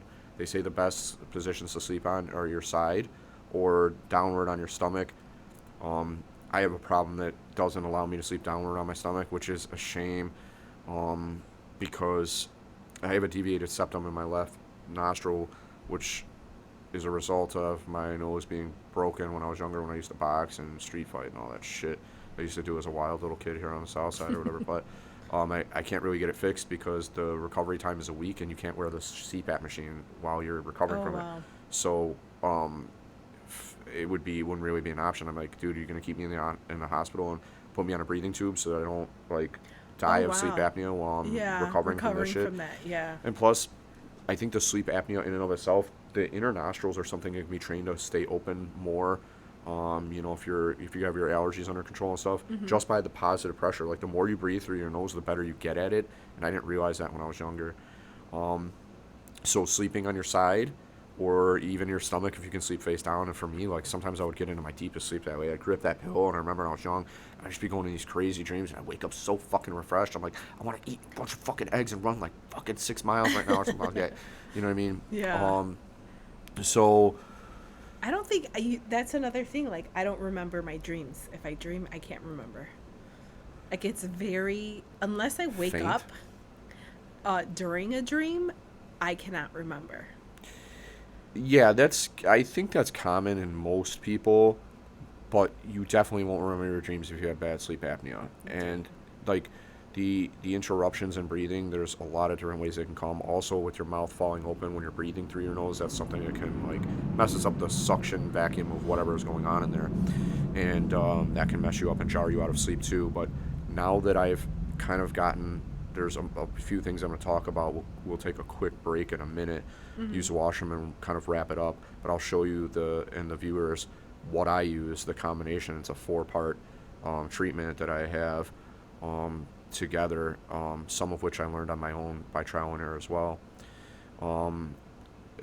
But getting it dialed in, it makes all the difference, you know. So I guess we'll probably take a quick break and then wrap it up. And then transition to the move. Yeah. Oh shit. Yes. So we'll do we got time. Nice. Like teas and I don't know about coffee, but coffee's good. Like I said, if you're not addicted to it, it does it gets you started. And like I do notice some withdrawal symptoms if I don't have it. Like there's some days where I honestly probably don't need it as bad as I really think I do. Like I'll wake up, if I wake up refreshed, I could probably go without it, but it gives you that extra little boost. It's just nice. Yeah, you just get used to it because it tastes so good. You know, it's part of like your routine. So good. I don't need like really strong coffee. I just like a medium level, like diner coffee almost when it's so hot. I don't know what is it with diner coffee, but it just tastes so much better. Like it's not as strong. It's not as strong, but it's you get out there. Just right, and it's simple. Like Folgers, but how do you make Folgers taste that good? Like what do they do? The machines they have probably brew it to the right temperature. So like Keurig is another one. They did a lot of studies about what temperatures they should make the machine go to, and they seem to think that around 200 to 203 degrees is the optimal level to bring the temperature to bring out the real flavor in the coffee. So if you have machines that can do that or higher, it'll make it taste really good. So you can't get that from a Keurig? No, that's what Keurigs are set to. Oh, automatically. They're around that temperature. There are some Keurigs where you can adjust the temperature as well. I don't really like Keurig, though. I do. I know what you mean. It's not for everybody. But it has its... I think it's the fact that it comes from, like... the pods are plastic, and then when you pour the hot water, when the water goes in, it like disintegrates. It's like, where does that plastic shit go? In your body. People ingest so much plastic. Yeah, so there's books and stuff about that and studies right now. I'm not okay with that. Like, no, that's not good. Yeah, but the coffee's good, but not the plastic part probably. Maybe K-Cup will figure a workaround for that. They do have the metal, the Keurig, where you could just pour in your own blends. Yeah, and it's like the little pod. Like, that's pretty cool. Like, I've done that in the past. Well, the idea is it's supposed to be, like, super fresh when you get it then or whatever. Yeah. But yeah. So, no, it does help. I need it a little bit. It's just a nice start to the day, and it gives me that little extra boost, and it makes me feel good. And sometimes if you have a little bit of a headache or something, to help to relieve that pressure in the morning as well. Yeah, it does. Caffeine definitely helps. To get you that alert level where you just feel like you're thinking more clearly. Yep. But I wanted to wrap up on sleep apnea. We'll move into moving, moving on to moving forward, going forward, looking forward. I mentioned earlier my treatment for me now is a 4-part treatment, and the first part of it is this little white container here, Vita Sleep. This is just the container for a mouthpiece. It's kind of like a retainer, and it allows my tongue to rest in between the top and the bottom, and it keeps it more forward in my mouth so it's not falling back, closing my airways. Okay. This was the game changer in my sleep. So it shows up, and you can get these on Amazon or maybe a medical supply store, and you have to heat it in hot water. You might want to have a pair of tongs or whatever, you can pull it out of there, or something. You got to get a good grip on it. And then you cool it down, and then you put it in your mouth, and you make the impressions with your teeth. And you can adjust. There's these things on the side, these screws on the side, which the viewers won't be able to really see because of the detail of the camera and how close it's zoomed in. But you can adjust how far forward the lower jaw part of it is to allow more room for your tongue. So for me, it kind of has a little space where I can leave my tongue in there, and it comfortably rests between these things. And it is literally taking my numbers down really, really low with sleep apnea. Nice. Prior to trying this, I tried like a boxer's mouth guard, and that seemed to help a little bit. But then this took it to the next level, and I just have to discover this myself by trial and error, because some people who have sleep apnea, they don't like the machine, and they use only these, and they see good results. Oh, wow. I tried like kind of a little bit of both, but this seems to have to be added in addition to sleep apnea. So number one, I have to put this in my mouth. So as soon as this goes in, their talking is over. In addition to that, this is how crazy my shit is. I have to use Scotch tape and I put a little bit on my lips to keep my lips shut. It would jar me out of my sleep during the night, especially when I was at higher pressures. I've lowered it down, but when my lips would open, it would create this weird suction thing. It would mess up the treatment. It would kind of like wake me up, and then I wouldn't be getting I prefer thorough sleep throughout the night, complete sleep all the way through, with as little having to wake up to use the washroom or problems like that as possible. So that, this I discovered on my own, and I got it through Amazon. They're not cheap, but they last a long time. I think that one was about $100 or maybe between $100 and $150. Wow. Now the tape, I heard author James Nestor. He wrote a book. There's another guy who wrote the book on why we sleep, but James Nestor is about nasal breathing and stuff, and he kind of mentioned taping your mouth shut. Now, a lot of people don't recommend that either. I feel like I'm taking a risk, like I'm playing roulette before I go to sleep, like I'm taping my fucking lip shut. What if I needed to open my mouth or whatever? And sometimes you'll drool a little bit and it'll actually like release that off of there, but it seems to really help. Like I've had that uninterrupted sleep, is the word I was searching for earlier, as a result of taping my mouth shut. You don't have to use a lot. You can use like a 1-inch piece and either put it upward. There's probably a proper way they recommend to do it, but I've tried it upward and sideways. Lately I've been doing sideways with like not enough to like fully cover my mouth, but just enough to stick to my lips. Surprisingly, it doesn't seem like it damaged my lips or tore the skin or anything like that either. So that's step number 2. First the mouthpiece goes in, then I tape my mouth shut. Seems to help me with the uninterrupted sleep. In addition to that, I also wear this headgear to keep my lower jaw from opening. So this is how intense and how severe my sleep apnea is. Not only am I taping my lip shut, but this one I got on Amazon. It's like $13. I had to put some tape on the top of it. You can see some of that tape there to avoid the parts of my sleep apnea mask sticking to it and getting torn up and getting damaged sooner. But this one, I've tried a few different ones. There's ones where it's like it just goes around just for the chin. It's like this weird little halo one. This one is the best for me, and this one was also the tightest. I took it out of the box and it seemed kind of cheap, the material or whatever, but this one is the one where I've gotten the best results. Other ones were way too flexible, and I was still able to open my mouth while I was wearing that. And it's like, what's the point of this? Yeah. This one was so tight. The materials were like, I don't know if I got the fucking kid size or something, but it was like tight on my head. So I thought, at first I was sleeping with it super tight, and I realized like, you could get used to this, but it's really not comfortable. So I adjusted that. Then the last part of it is my nasal breathing mask. There was a couple years where I used a Philips one, and the results for me were not as good. It was a weaker nasal pillow, so you can see there's one for each nostril here. You have left and right. And even wearing this, like when you go in and they fit you for these at your sleep apnea doctor, they just kind of like throw them on you, and they already know how to do it, but I don't feel like they don't do a good enough job of explaining. So I had to go on and watch YouTube videos about how to properly fit this. So like the first step is really to pull this back over your head, and once you have it over it, is to properly position this into your nose so that it is like flush with your nostrils. And once you do that and it gets a good fit, you have to separate these back parts. This one goes around the back of your neck, and this one goes on the top of your head. And once you get that great seal and the pressure's not too high, I have now gotten in my fucking sleep zen zone, and I feel like $1 million. I wonder if you could add essential oils to kind of smell that. Well, I have humidity, so the air that comes into here is humid. That's another thing. If you sleep with just dry air, your allergies will go fucking crazy. When I got the new machine, I didn't adjust the moisture setting high enough for the humidity, and my allergies, every little thing that touched the inside of my nose was going haywire, and it was terrible because I went to visit my cousin in St. Louis for her religious confirmation, and it was already a bad time there. You could see the pollen in the air. It was already a car. You could like touch it, and you'd see the little green pollen come off. There was mold and all sorts of shit in the air, and I was dying. I was fucking dying. It was like worse allergies. I'm like, fuck, I might not even be able to get to sleep at night because I can't. My passages won't open up enough. Right. So I was struggling with that. Now, there's these strips you can put on your nose, too. They're called Breathe Right strips. Walgreens has their own little generic brand, which one guy in the sleep doctor's office was telling me he actually liked those better than the main name brand Sleep Right. But I've used both. They basically do the same thing. Those will help you if you have narrow passages or you're having a hard time getting proper breathing through your nose. They'll help open up those sinuses in a bit. Nice. They'll relieve some of the pressure because they come down in the nose here and onto the sinuses on the side of your face. and open that up a little bit. So I haven't had to use those lately, but the more I've used this, the more I'm able to breathe through my nose easier.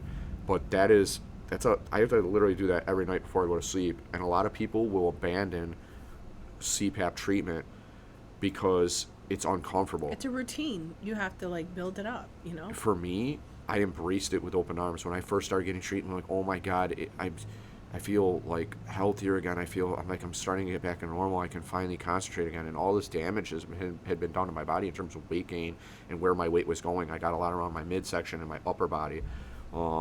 Yeah, you definitely look a lot slimmer than when I first like met you too. So and more to come because I'm Yeah. going to be eating better, sleeping better, and exercising more. Like That's good. I'm looking for this rejuvenation, almost like a rebirth. I'm still on the right side of 40 and all that. And like, I'm fucking going to take advantage. Yeah. Because apparently after 40 years old is when your body starts really Well, breaking not down only more. that, like you're transitioning or trying to get into parenthood, so you need I to need the gear up. energy.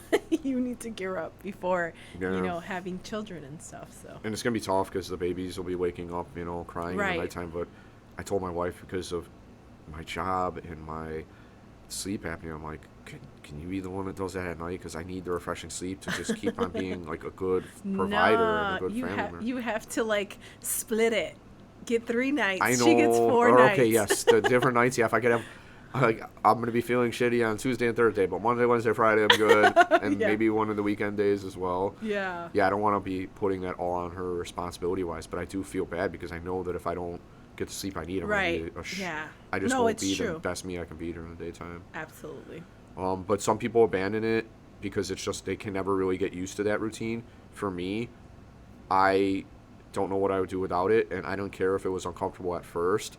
I would tolerate it until the point now where I embrace it. I feel anxiety if I ever leave it behind when I'm leaving, things like that. I encourage people to Get like try 2 not sets, to abandon it. When I first started getting, when I first got diagnosed, I would use a full face mask. And the thing I didn't like about that is I noticed people that I would look at who wore them, they would start to get jowls in their face. And it made you look older sooner. Like you had this thing where you could see it because it was constantly resting like in those areas, and it was damaging my skin. And I had to wear it tight enough where I wouldn't get a leak and the pressure would be off because it would mess up your sleep and it would defeat the purpose of even wearing it. Right. But then I switched over to nasal one because apparently nasal breathing is better. It tends to filter the air better, through your nose. It tends to humidify it better in your sinuses, and you don't get the jowls that you would by wearing a full face mask. So I switched over to this, and so far so good. I just wish that I knew about this 4-part combination of treatment much sooner in these last 10 Yeah. years, because there's times that are kind of a blur that my memory wasn't as good just because of the fucking sleep apnea. Yeah, for sure. And all that. I feel like regardless, you're always going to need some kind of mouthpiece at nighttime. I have one because I grind my teeth a lot Yeah. at night. And you could tell, like, I used to do that when I was younger, too. I don't know why. You wake up with that soreness in your teeth Yeah, and your gums because you're I'm always grinding like, your teeth. oh, what the hell, Yeah, it feels like your teeth are going to start getting loose. You're like, what is going on here? They're Yeah. sore. They fucking hurt. Yeah. That one, I really wish I had known about sooner. That one, I just kind of had to figure out for myself. I'm like, what can make this better? My head was slammed against the wall. I'm like, I can't fucking figure this out. It's so frustrating. That's And the then thing, I like- added that in. I wish the doctors would have told me about this. Right. Thanks for giving me a CPAP, because that's the more expensive form of treatment. I don't know. I'm not saying it's necessarily that they have a financial interest in it, but like, how about maybe combining it? Like, you don't Right. even mention the possibility. If you tell me that, you know what I see? I have to learn That's the the subtleties thing about with- fitting all this on my own. With any diagnosis, like, you have to self-educate and start asking other people that you know that suffer from the same thing to kind of help out. But you always have to have an alternative route to, like, everything that you do, because you can't trust, not that you can't trust your doctor, but I mean, at the end of the day, they do get paid for whatever they're prescribing, there's that factor. Yeah, they have partners that they work with, like these companies, like the doctor that I'm working with. They work along with a company who does the supplying of these Right. materials and all that, and they all have relationships that are interconnected. But I think just on a basic level, like, you get a doctor's appointment, right? Mm-hmm. You're not getting a chaperone or a monitor that keeps an eye on you Right. over the course of like a few nights or whatever. You get in there, it's 15 minutes, half hour, an hour. The whole rest of that time, it's on you. The advantage that we have nowadays is the internet, because we can use that to kind of see, well, Right. maybe that is something I have. All these factors seem to be aligning. I seem to notice you with diabetes, me with sleep apnea, that you kind of like have to self-diagnose a little bit and then confirm it with the doctor, Right. because they're only going to see you for that short period of time. You're responsible for taking care of the rest of that, and they're not going to be able to tell you about all the little subtleties or whatever in the short amount of time they see you, because they have to balance with other patients. So you kind of really have to be your own advocate. You have to really stay on top of it, learn about what's going on with you, and which is tough because sometimes you're just so used to feeling shit you don't even know there's something wrong. But advocate for yourself until you find out what's really wrong.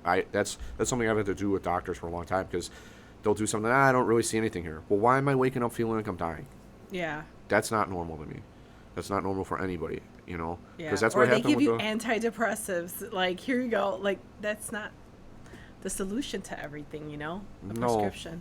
No, not at all. Good sleep and exercise and right diet will get rid of most of your depression. And then just interacting with people. You know, I was at a wedding just last night, and I mean, you're at it all the time. That's like your job, you know. But right, that is your job. That is. But how nice it was to be in everybody's company and to enjoy, and like it was so like therapeutic. It was almost like medicine was pouring through me. It was to like see somebody have their special moment, and their father to come over and do the daddy-daughter dance, and likewise with the groom and his mom, and everybody getting out and dancing. You're like, oh, this is something that we should be doing all the time, which is crazy how COVID affected that. Yeah. So it's good to be back to kind of, I don't know if we're necessarily over it, but people not giving a fuck. Like, people aren't giving a fuck as much. It's out there. We can't get rid of it. We're going to be having it every few years, but it's like, are we going to shut down our lives anymore? No. So for all these fucking politicians out there and shit, anybody in power, know that, like, we're not going to settle for this shit forever. Right. We're not going to settle, like, next time there's something else that you can just do a lockdown. Well, now it's the monkeypox. Fuck whatever that dumbass shit is. I've been hearing about that online. Like, it could be the shingles, and they just renamed it to the monkey. It's, you know. I don't know if that's something that got started on social media and everybody's upplaying that or something. Like, I don't know. Monkeypox, like. I stopped listening to this shit. Yourself. Like, after, like, the last strand of COVID. I'm like, whatever, man. Mask up. Be responsible, you know. I get tested, especially when I have a lot of weddings in between. I get tested on a Friday and then again on a Monday or Tuesday, just to make sure that, you know, I'm not going anywhere with anything. And if I do pivot, someone else will take over my contract. And then just to make sure that I don't come home with anything, you know, sometimes it lingers into your system, but then again, like, well, you'll have it and not know it. Yeah, exactly. Apparently, my understanding, listening to like Dr. Peter McCall on different people, is that the virus literally bakes in your sinuses and your throat for several days before you get symptomatic. That's so true. You could be carrying it, and it's getting ready to become full-blown COVID, and then all of a sudden it hits you, or you'll start getting the symptoms like, shit, I better get tested. One of my brides, my last couple that I married, she literally got COVID a week before her, or it's fucking terrible. A week and a half before her wedding, and I'm like, you know, you're out of the timing where it's transmittable, so you're good, you know. Just make sure that, you know, everyone's cautious, everyone get tested before the wedding. And she sent out a mass text message to everyone, and everything was fine, you know, like perfectly fine. Yeah, as long as you kick it within 5 days, because I've had people that have dealt with symptoms for months and months, and even maybe a couple years after getting COVID. Yeah. So it's like, for her, you know, the emotional part of, oh, this is my big day, and, you know, I want to enjoy it in my best self. And you can't do that because you're dealing with I just got over COVID, and you're fucking drowsy, or you're like sluggish or whatever. But so we talked about Father's Day. We talked about life changes and self-care, and the last life change we're going to cover is moving. Holy shitballs. How was your move? It wasn't that bad. Okay. We had, you know, first of all, thank you very much to my wife, who, while I'm busy being Mr. Lawyer Man, had packed up most of the stuff. Oh. She had already, she was on the ball. Shout out to Sarah. Whoop, whoop. Yeah, shout out to Sarah, the love of my life, the best woman I've ever met. For, you know, I'm handling certain things, you know, in the business and keeping the money coming in and making this all possible. And then meanwhile, she's taking care of the household, and she's taken on that role and done it very well. Like, she had most of the things boxed up. I just had to kind of do my stuff near the end when we're getting ready to move. And we closed the Thursday right before Memorial Day, and which was good because we were trying to leave town. Like, we had a trip planned to a place in Wisconsin that's near and dear to my heart that I grew up in and was sentimental to me, and I just hell-bent on getting there because I know that life is short. We missed the 4th of July going there last year, and it fucking broke my heart. And I'm like, let's not do that again. Like, let your work know, because she's a manager of a bar and grill. Like, let them know in advance that, like, you're just not going to be there this year. You know, like, we got to make these memories and live that life in that short few days that we can during the 4th of July. But in any event, to back up to the move, we closed on a Thursday, and we had scheduled our movers, more near the last minute. I know in these real estate closings that these deadlines and these contracts are written in writing, but they're not set in stone, and they can change. So I'm not going to, like, schedule the movers and be dead set on closing on a certain day, and my loan's not ready. I'm just not going to be able to do it. So once we knew we were within, like, 2-3 days of closing, we scheduled the movers. They were scheduled for the Tuesday right after the Memorial Day holiday. We weren't here. We were gone. But my father-in-law came to supervise the move in the morning, and then my wife's friend, Monica, shout out to Monica for coming over and kind of overseeing the remainder of the move while my father-in-law had to go to work, made sure that everything got in there. Where are we at now? We're about half unpacked or a little more, and that's 2 weeks or 2.5 going on 3 now from the move to now. Nice. So still a lot of stuff in boxes. And I must admit, I really got to get on it. But goddamn, I'm trying to be a podcast star. And I'm over here with you. Right. Same situation. You know what I mean? We probably should be back on home unpacking, but this is fun as fuck. This is therapy too. Exactly. For the mind, the body, and the soul. And very true. Yeah, it's been tough because I'm the one that's doing the move, and like I don't have movers. What about all the kids? Aren't they like worker bees that help you out with I would love that. Bees? So we had 2 graduations last week. My son graduated from high school, and then my 8th grader graduated. So Saturday we had a graduation, Monday we had a graduation, and it's like, we have to get these things, obviously that takes priority. And I'm semi-packing, and I'm like, oh, it's kind of easy because, I should have this all down packed. Like, I just moved 4 years ago. Like, this should be a walk in the park. No, it is not. And I am like the queen of procrastination. Like, I procrastinated a lot of this shit. And it's like, I wanted to make sure that I'm not taking anything that I shouldn't to the new place. Even though it's a lot bigger, I still don't want to take a lot of clutter. It's a perfect time to like start cleaning. And I started with my room because I want to move every room, and make sure that everyone has their stuff where it needs to be. But it's so flippin', I'm like overwhelmed, to say the least. It's tough, right? It's fucking overwhelming, yeah. Yeah, I mean, and it's very time consuming. Oh, shit, yes. Thank God I'm not working right now like my regular 9 to 5. But it's like I'm interviewing in between, and I'm just thankful that I have like this downtime today to just like unwind from like the packing and cleaning the other place. And I'm trying to like pack, organize, and also clean at the same time because I don't want to leave a hot mess. And I definitely don't want to move everything out and then be tired from unloading and then come back and clean. You know what I mean? Like, you also have to clean the walls, make sure that you leave the place nice. And I still want to shampoo the carpet. So I'm like, I don't know, my crazy brain, like I started my room, then I had to cook something for myself, and then I started packing the kitchen. So the kitchen is kind of halfway packed, and so is my room. And then I had to like squeeze in some self-care too this morning because I'm like, I haven't been at the gym for a whole week. And I feel, I could honestly feel like when I'm not doing... Your joints, like in your legs, you're like, oh, my legs feel weak. I'm not... Yeah. When you're like being exercising, walking calm and confident, you feel strong. Yeah. And it's funny because I had reached out to a friend. He's a tarot card reader. And he's like, honey, enjoy the time. I got to send him it's Prophetic Petty J. Like, he is so amazing. He's like, just enjoy the time right now that Shout you out have. to Jay. Yeah. Prophetic. Prophetic. I can't even say it. Petty. Petty J. Interesting combination. It's a Prophetic cute, Petty J. yeah. He's a really cool down to earth guy.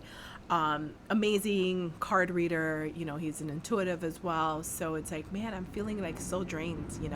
He's like, right now is the time for you to be like self-care, enjoy like this journey that you have. Like, you've always worked, which is true. I've always worked from like 5 o'clock in the morning all the way to 11 o'clock. And I always had like everything, like every hour is always accounted for myself. So to have this leeway, and then I'm going into different programs too and exploring new things along the way. You would think that I have a lot of downtime, and it's like I'm occupying my time. He's like, slow it the fuck down. Like, now's your alignment task. So just slow it down and enjoy it. And it's like, yeah, he's right on that, So the healers need to get healing from other healers. So it's kind of where I am. And I'm really excited for the new place, but at the same time, it's like, oh my God, I'm going to miss. I kind of get a little bit sentimental too, because it's the first place. This was a place where I like started new from like nothing, Like I literally came into that apartment with only mattresses and clothes and pots and pans. That's it. Everything else I had to build up. So it's like a little bitter and sweet. Like I don't want to leave, but then we have to leave, so. You're moving from an apartment to an apartment, a home, or a condo? A home. So a single family home? Yeah. Congratulations. Are you renting it, or I'm renting? Yeah. Okay. I'm renting. So still will be a nice new journey, yes. regardless of whether you own it or not. Yeah. So it's a double lot too. So I plan on having my chickens later down the line and doing some urban farming too. So. Good. Yeah. It'll be a nice hobby. Yes. It'll be nice to get outside. Exactly. And just make the most use of the space you have. Exactly. So I'm excited, but also sad at the same time. Well, you'll have the memories that you had and everything that went into that as having your own place independently of anybody else. Right. And raising your kids there and the memories you had there, and just take them with you, and then just to build a new happiness now, and which shouldn't be too hard to do. No. As far as like, it sounds like you have a nice place, and hopefully it's in a nice peaceful area where it's you can pivoting. Thrive and flourish. Pivoting, like what we talked about last time, like when things happen in life and you have to like course correct or course change everything, and it's like I landed in this new place, so it's like, okay, I'm taking it, I'm loving it, but man, I'm in love with the place I'm in, and the thing is that we weren't really supposed to even have this place. There was another home that we were supposed to purchase. It was so I was hell bent on moving near to my mom, and I've seen her almost every night since I've moved in there. There's been 1 or 2 nights here and there where I've had an event or something. It was too late. I didn't want to wake her up by the time I went in there at like 10:30, 11 o'clock at night or later, whatever. But I'm on the same street as my mom. Nice. So she's on just the next block down, but same street, and I'm right there.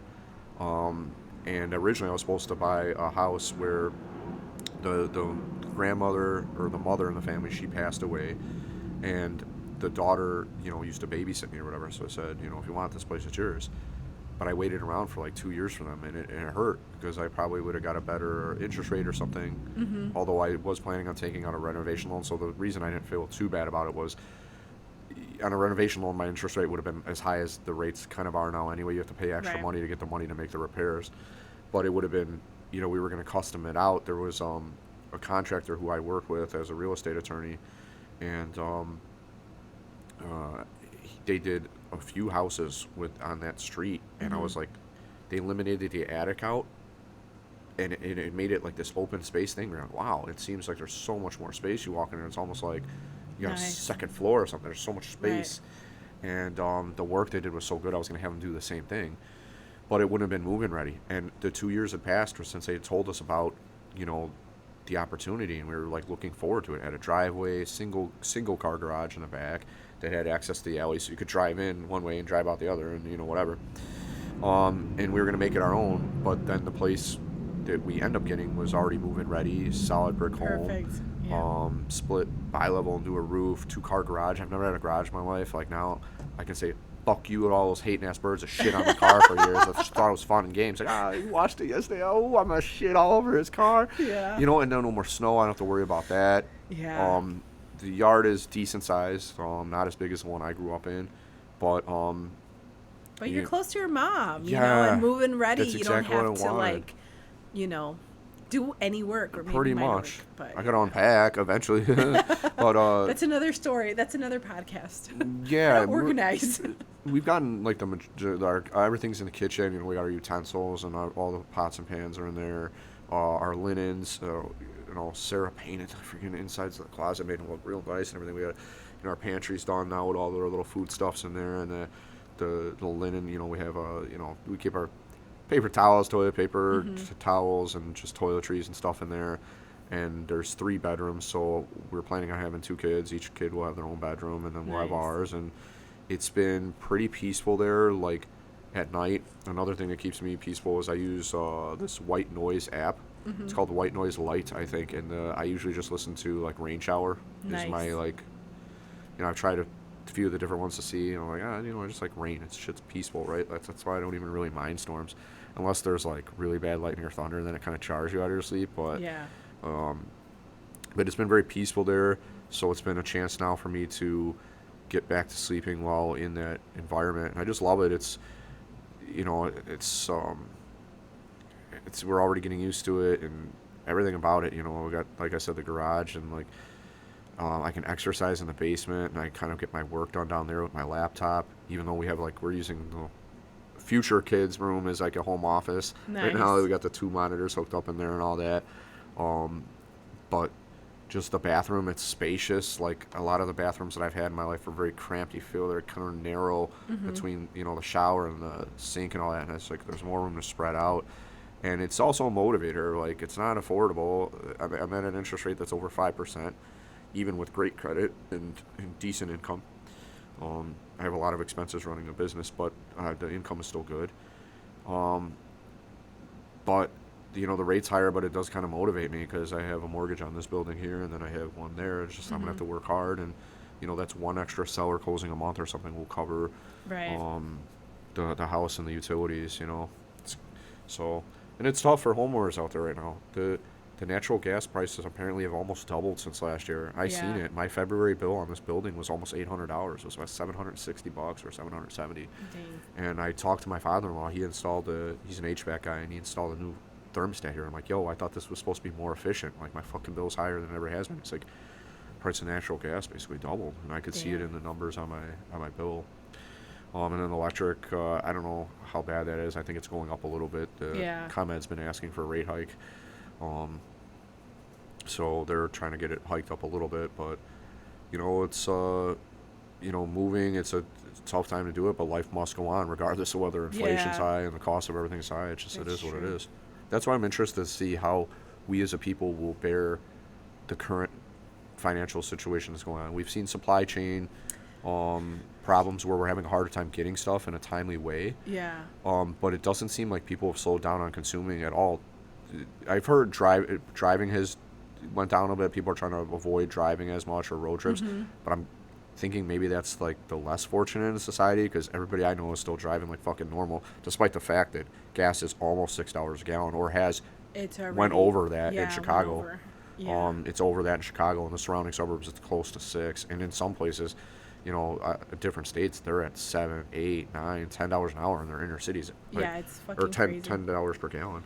But like in LA, like you said, it's not going to stop you from like doing it. I think learning how to shave off in certain areas, you know, like I'm definitely going to get into that hydroponics where you're growing your own like fruits and veggies. Start growing some weed. Maybe. I want to try that friggin' Tilsa Divine strain, like, you know, I wouldn't even know, like, right? I wouldn't even know where to begin. I would have to do some research, but that would be cool, you know. Or some CBD, some shit. Yeah. So I looked into my silk chickens because I'm gonna get silk chickens. They're really pretty. What are those? They're really pretty chickens. You've never seen them? Is it more for the look, or are you trying to? Both. Because hens, you get eggs, right? Yeah. What hens are a chicken?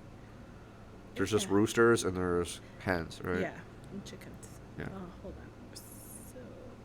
They're really pretty chickens. I've always, honestly, I've always wanted to own chickens and get my own eggs, you know. But this is how they look. They're really pretty. That looks like a movie character type of thing. It's big, fluffy ass feathers. Damn, that's crazy. Yeah. Silk chickens? Where are those native to? I think, I'm not sure. Nigeria, maybe? Nigeria? I don't You're know. getting fucking chickens. No, I mean they imported have from them here. Nigeria? No, I'm not getting them imported. Holy shit. No, they have them here already, but they're not super expensive. I think they're like $30 each if you get a local farmer. Yeah. Damn, get them $30 each and be getting all them eggs. Exactly. I'll be coming in here like, here, Brian. I love you, little chicken. You can poop your little eggs out anywhere you want because I don't have to pay for eggs anymore. Right. They're fresh as could be, and fucking now I don't have to pay. Like, you paid for yourself in the first few weeks with all the money I've been saving on eggs. Exactly. So yeah, pretty excited for that. I've always wanted. I may get a goat or two. I don't know if you can have them in the city. Probably not. I don't even think you're supposed to have chickens. Maybe you have to have can you? Do you have to have a permit or a license or something? I don't think so. I think it's urban farming.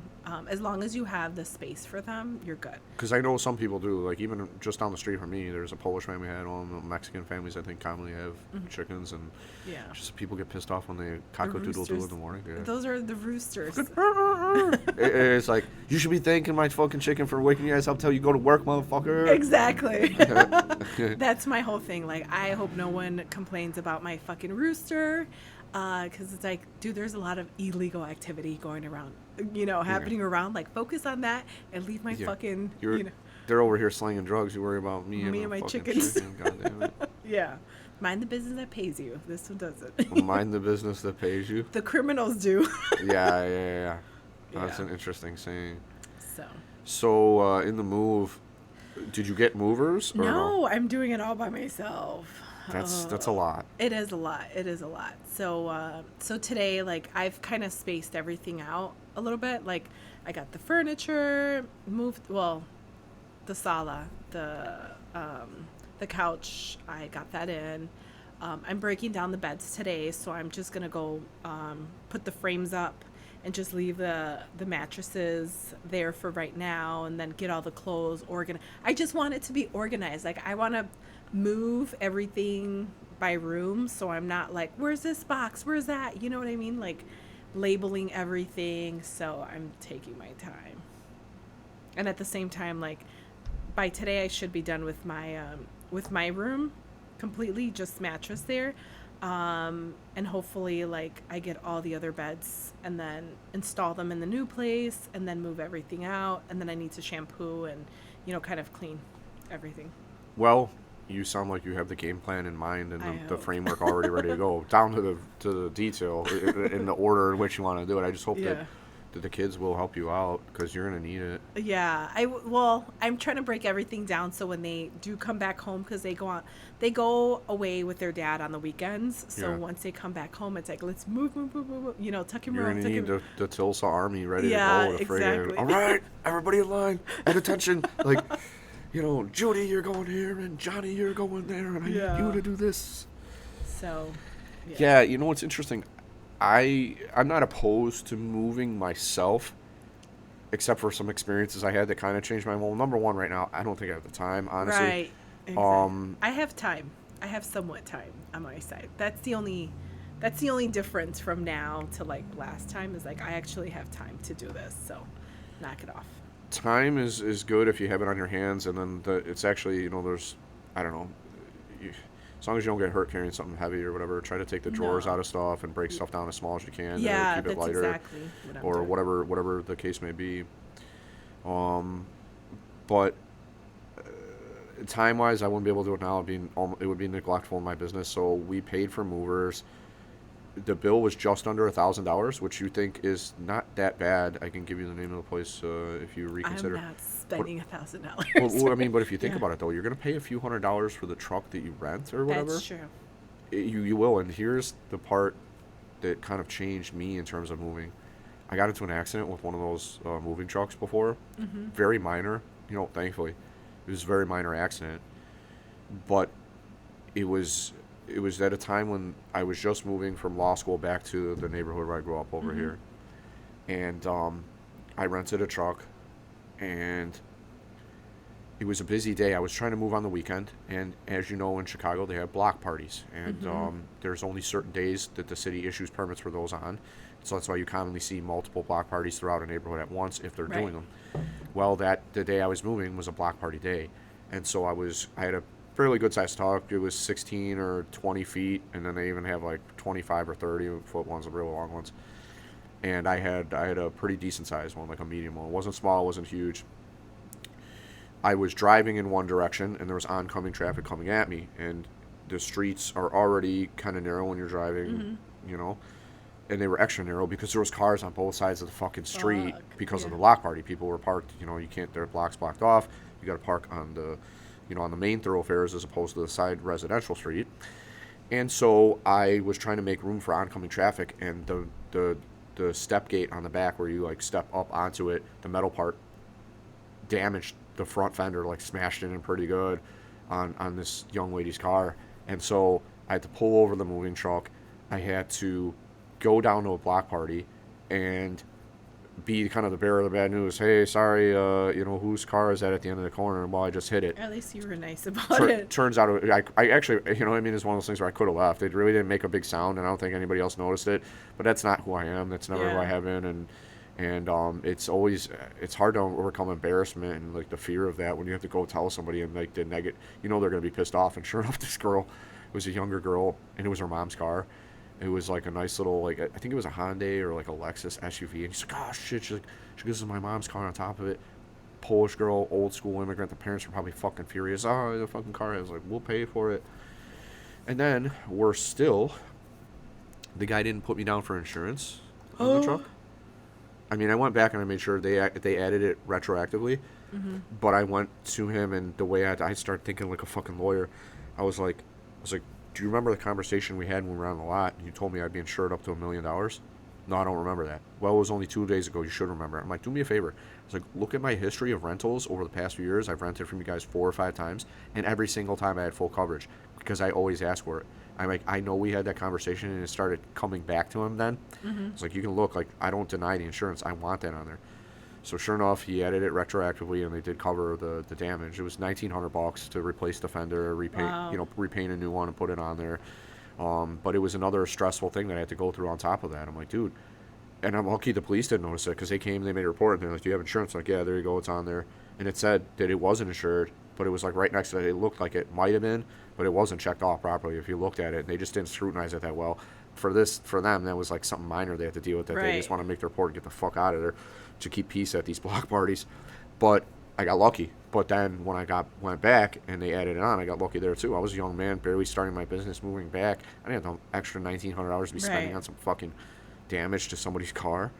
So it was like those combinations of bad experiences. I'm like, I'll never do this on my own again, you know. And then you're asking like friends to help you, and what do? Give them a case of beer? That's what they used to do back in the day. Like, that's not good enough compensation now. Motherfuckers are like, I got kids, man.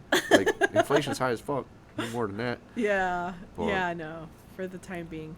I didn't think 1,000 was that bad. I expected it to kind of be more. It was $184 an hour, and they did the move within about 4 hours, so it was just under 1,000. But damn, 4 hours. That's but I wasn't moving that far. I was only moving a mile from where I was at. So if you're traveling a little bit farther, I mean, you got to take into account the time and the travel. Yeah, no, I'm not moving. It goes higher with all the traffic we have in the city of Chicago. Yeah, no, I'm moving 6 minutes away.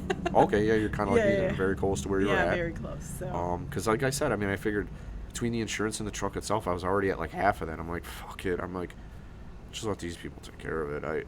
I'm blessed to be in that position. If I had the money, the extra money, I would definitely consider it because I don't want to do it. But I'm like, not right now. Yeah. I have to make more expenses in the near future, so it's like, nah, I'll hold off. But yeah. And the good thing, like, most of my furniture is collapsible anyways. Like the bunk beds, you collapse them very well. You know, so I don't have to struggle in that aspect of it. So I'm good. It's just making sure that I don't take anything that I don't need. Like, I'm cleaning house. Like, if you don't want this shirt has holes, it's going in the garbage. We're not taking anything we don't need, you know. We're backloading that, so we're gonna get rid of the stuff on the unpacking part.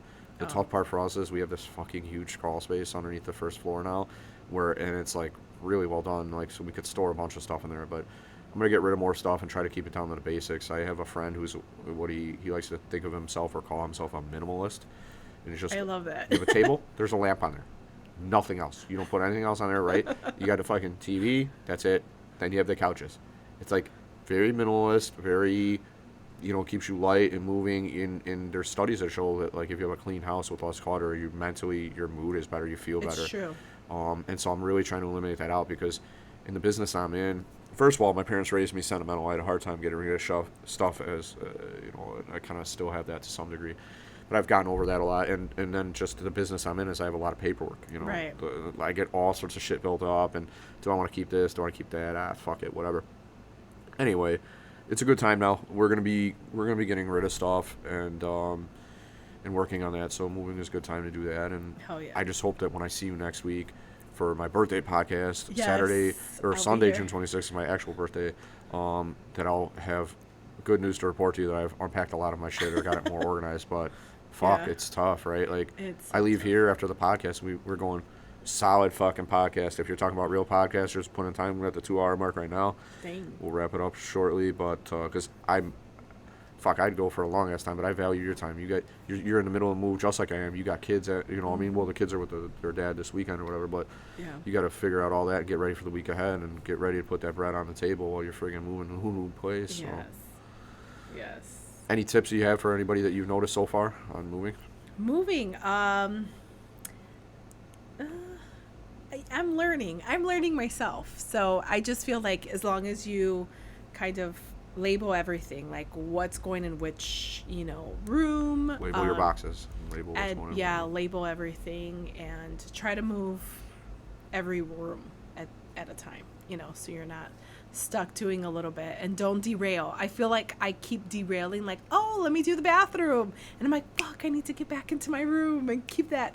So I've been doing a lot of that lately, and I'm like, no, I need to just stay focused on my room. Finishing it all the way through before you get to the next one. Exactly. That's a tough challenge for me too. There's distractions in every fucking room I go Oh into. my God, yes. Like, I went to cook some lunch for myself, and I'm like, well, now that the food's cooking, let me go ahead and get this going as the food's cooking. I'm like, why would I fucking do that?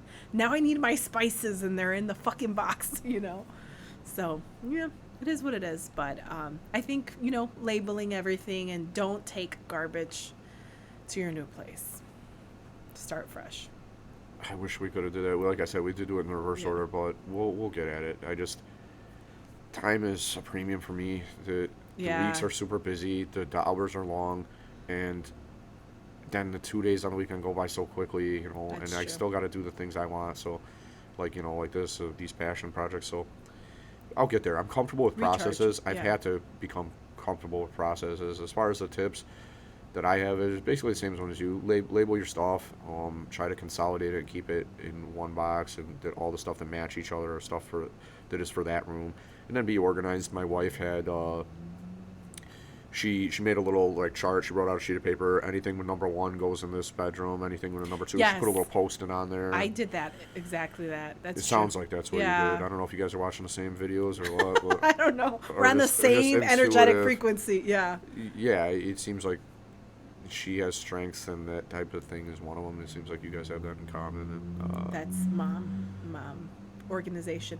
Oh, and when you're taking things out, just tape down the screws wherever they need to go. I'm so horrible at putting shit back together, so I just left the screws back in the little holes, and I taped it around, so I know, like, when I'm putting things together, like, I'm not struggling, like, where is this piece and all that. So color code it if you Color can. code The it. little magic marker or something you can put on Yes. each little screw and little Hell thing yeah. that goes. Or I'm a huge fan of Ziploc bags. If you have to take them completely apart, maybe tape it or staple Yeah. it to the item and shit with I all wish the I would stuff have in kept one all my place. manuals too. Like, that's one thing I got rid of before. I'm like, fuck, I should have just. I think going forward at my new place, I'm definitely going to consolidate all the manuals in one designated spot, so I'm not struggling. Yeah, we used to, or we still kind of to this day try to keep them like one cabinet or one drawer or something, like Yeah. in the kitchen or something. It's tough to do, and a lot of people don't keep those. But if there's any solace for you, a lot of manuals and warranties you can get online through the manufacturer's website now. Okay. So You don't need it's it. easier for the bigger ticket items. Like, you might not be able to find one for your bed, but you should be able to get one for your Black & Decker, like weed trimmer or something, or your refrigerator or your stove, or a lot of these bigger ticket items will have a tag on there with a serial number, and usually that serial number will indicate the year of manufacture. So that way, if you're not sure if it's still under warranty, if you just pull the manual from the manufacturer's website, you just put in the model number or whatever, and it'll take you to the one. If you match that up with the year of manufacture versus what the warranty was offered in there, that's how you can tell whether you're still covered or not. So you can get a lot of, if you need it for microwaves, things like that, you can get those. Yeah. You can get those online a lot Thank of the times God on I the don't have to manufacturer's move any stoves, refrigerators, or washer and dryers. Literally all our belongings. So that's it. And you're furnished at the new place, so in terms of the washer dryer and things like that. Yeah. Perfect. Those are the ones that are, people a lot of times leave those behind just to get new ones when they move because they're just such a pain in the ass. It is, yeah. You have to take off hand railings to get up stuff upstairs, or take off doors even just to get it in and out of a door, and that's why it's such a process. And facts. I mean, me personally, my preference would be to do all of it at once. Basically the day I moved in, to just take that entire day or the next day to just really unpack and be fully settled in. I like that certainty, but I become comfortable with the uncomfortable in my life, and one of those things is being comfortable with a longer, prolonged process and doing things piecemeal, just because I do so much shit between work and personal life that I just don't have time to do it all at once. I would love to. For all those folks out there working the 9-to-5 jobs, and they have off on weekends. That's the ideal, right, in America, where you're not working fucking third shift. You're actually on a regular schedule where you don't have to throw off your whole sleep schedule in your life. Do it all at once if you can. I'm jealous. I mean, I'm jealous of that life where I wish I could. And I love being organized. I like to have everything neat and tidy and have that predictability around the house. If I want something and I'm looking for it, I know where it's at. That's efficiency. Yeah. That's efficiency. It keeps your life quick, right? You need the screwdriver, that hammer, or whatever it is. That's in the thing. That's in that box that we keep by the back or whatever. I definitely want a toolbox. That's one of my must.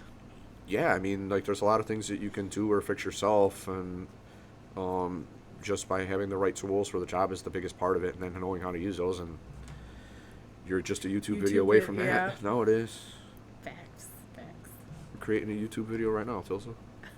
I am. The Blessed Life University podcast. Facts. I'm going to get us some cards.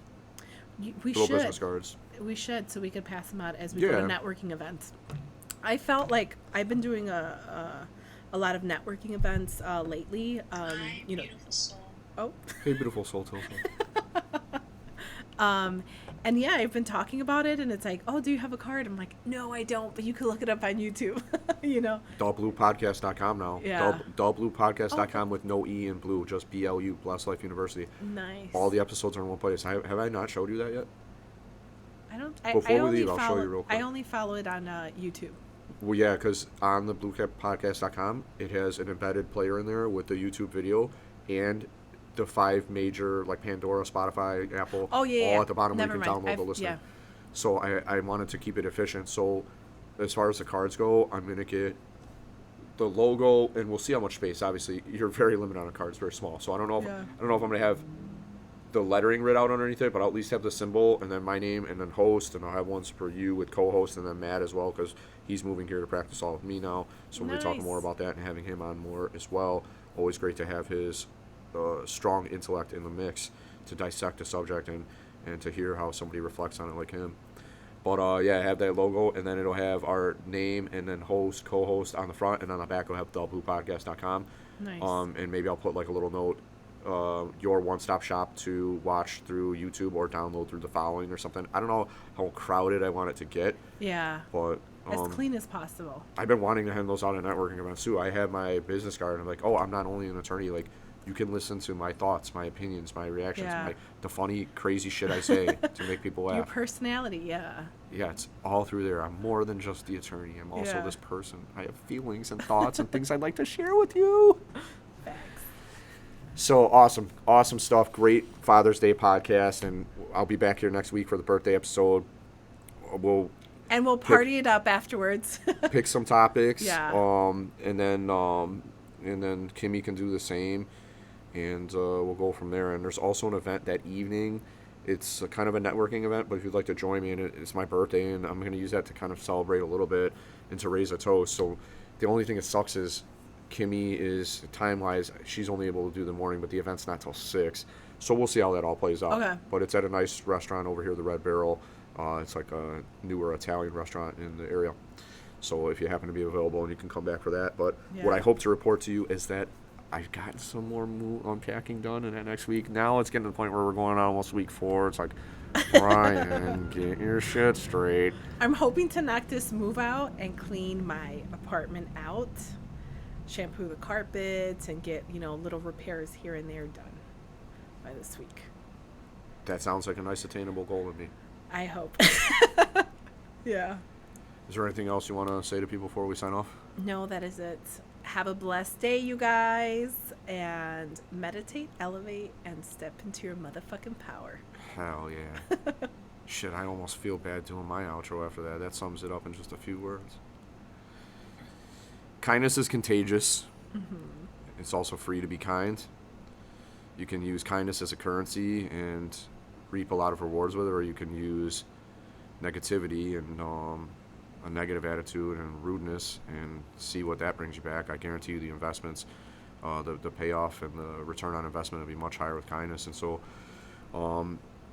like I say, kindness is contagious. That means that, by looking at somebody in the eyes, by acknowledging them, by talking to them, even if you're not buying what they're selling, be like, no, thank you, I'm good right now, and just being nice and just understanding that those people need validation and just some recognition, even if you're not on the same wavelength at the same time.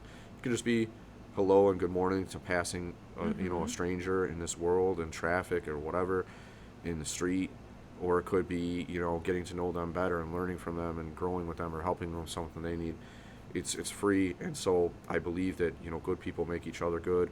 So I always say be good to yourself, your family, and your community, and stay blessed out there, man. It's called the Blessed Life University podcast. Be good, and good things will come, and blessings will come from that. Stay blessed, and tune in next time for all this good stuff. We love you, and peace out to all the viewers out there. Happy Father's Day, all. Bye. Bye.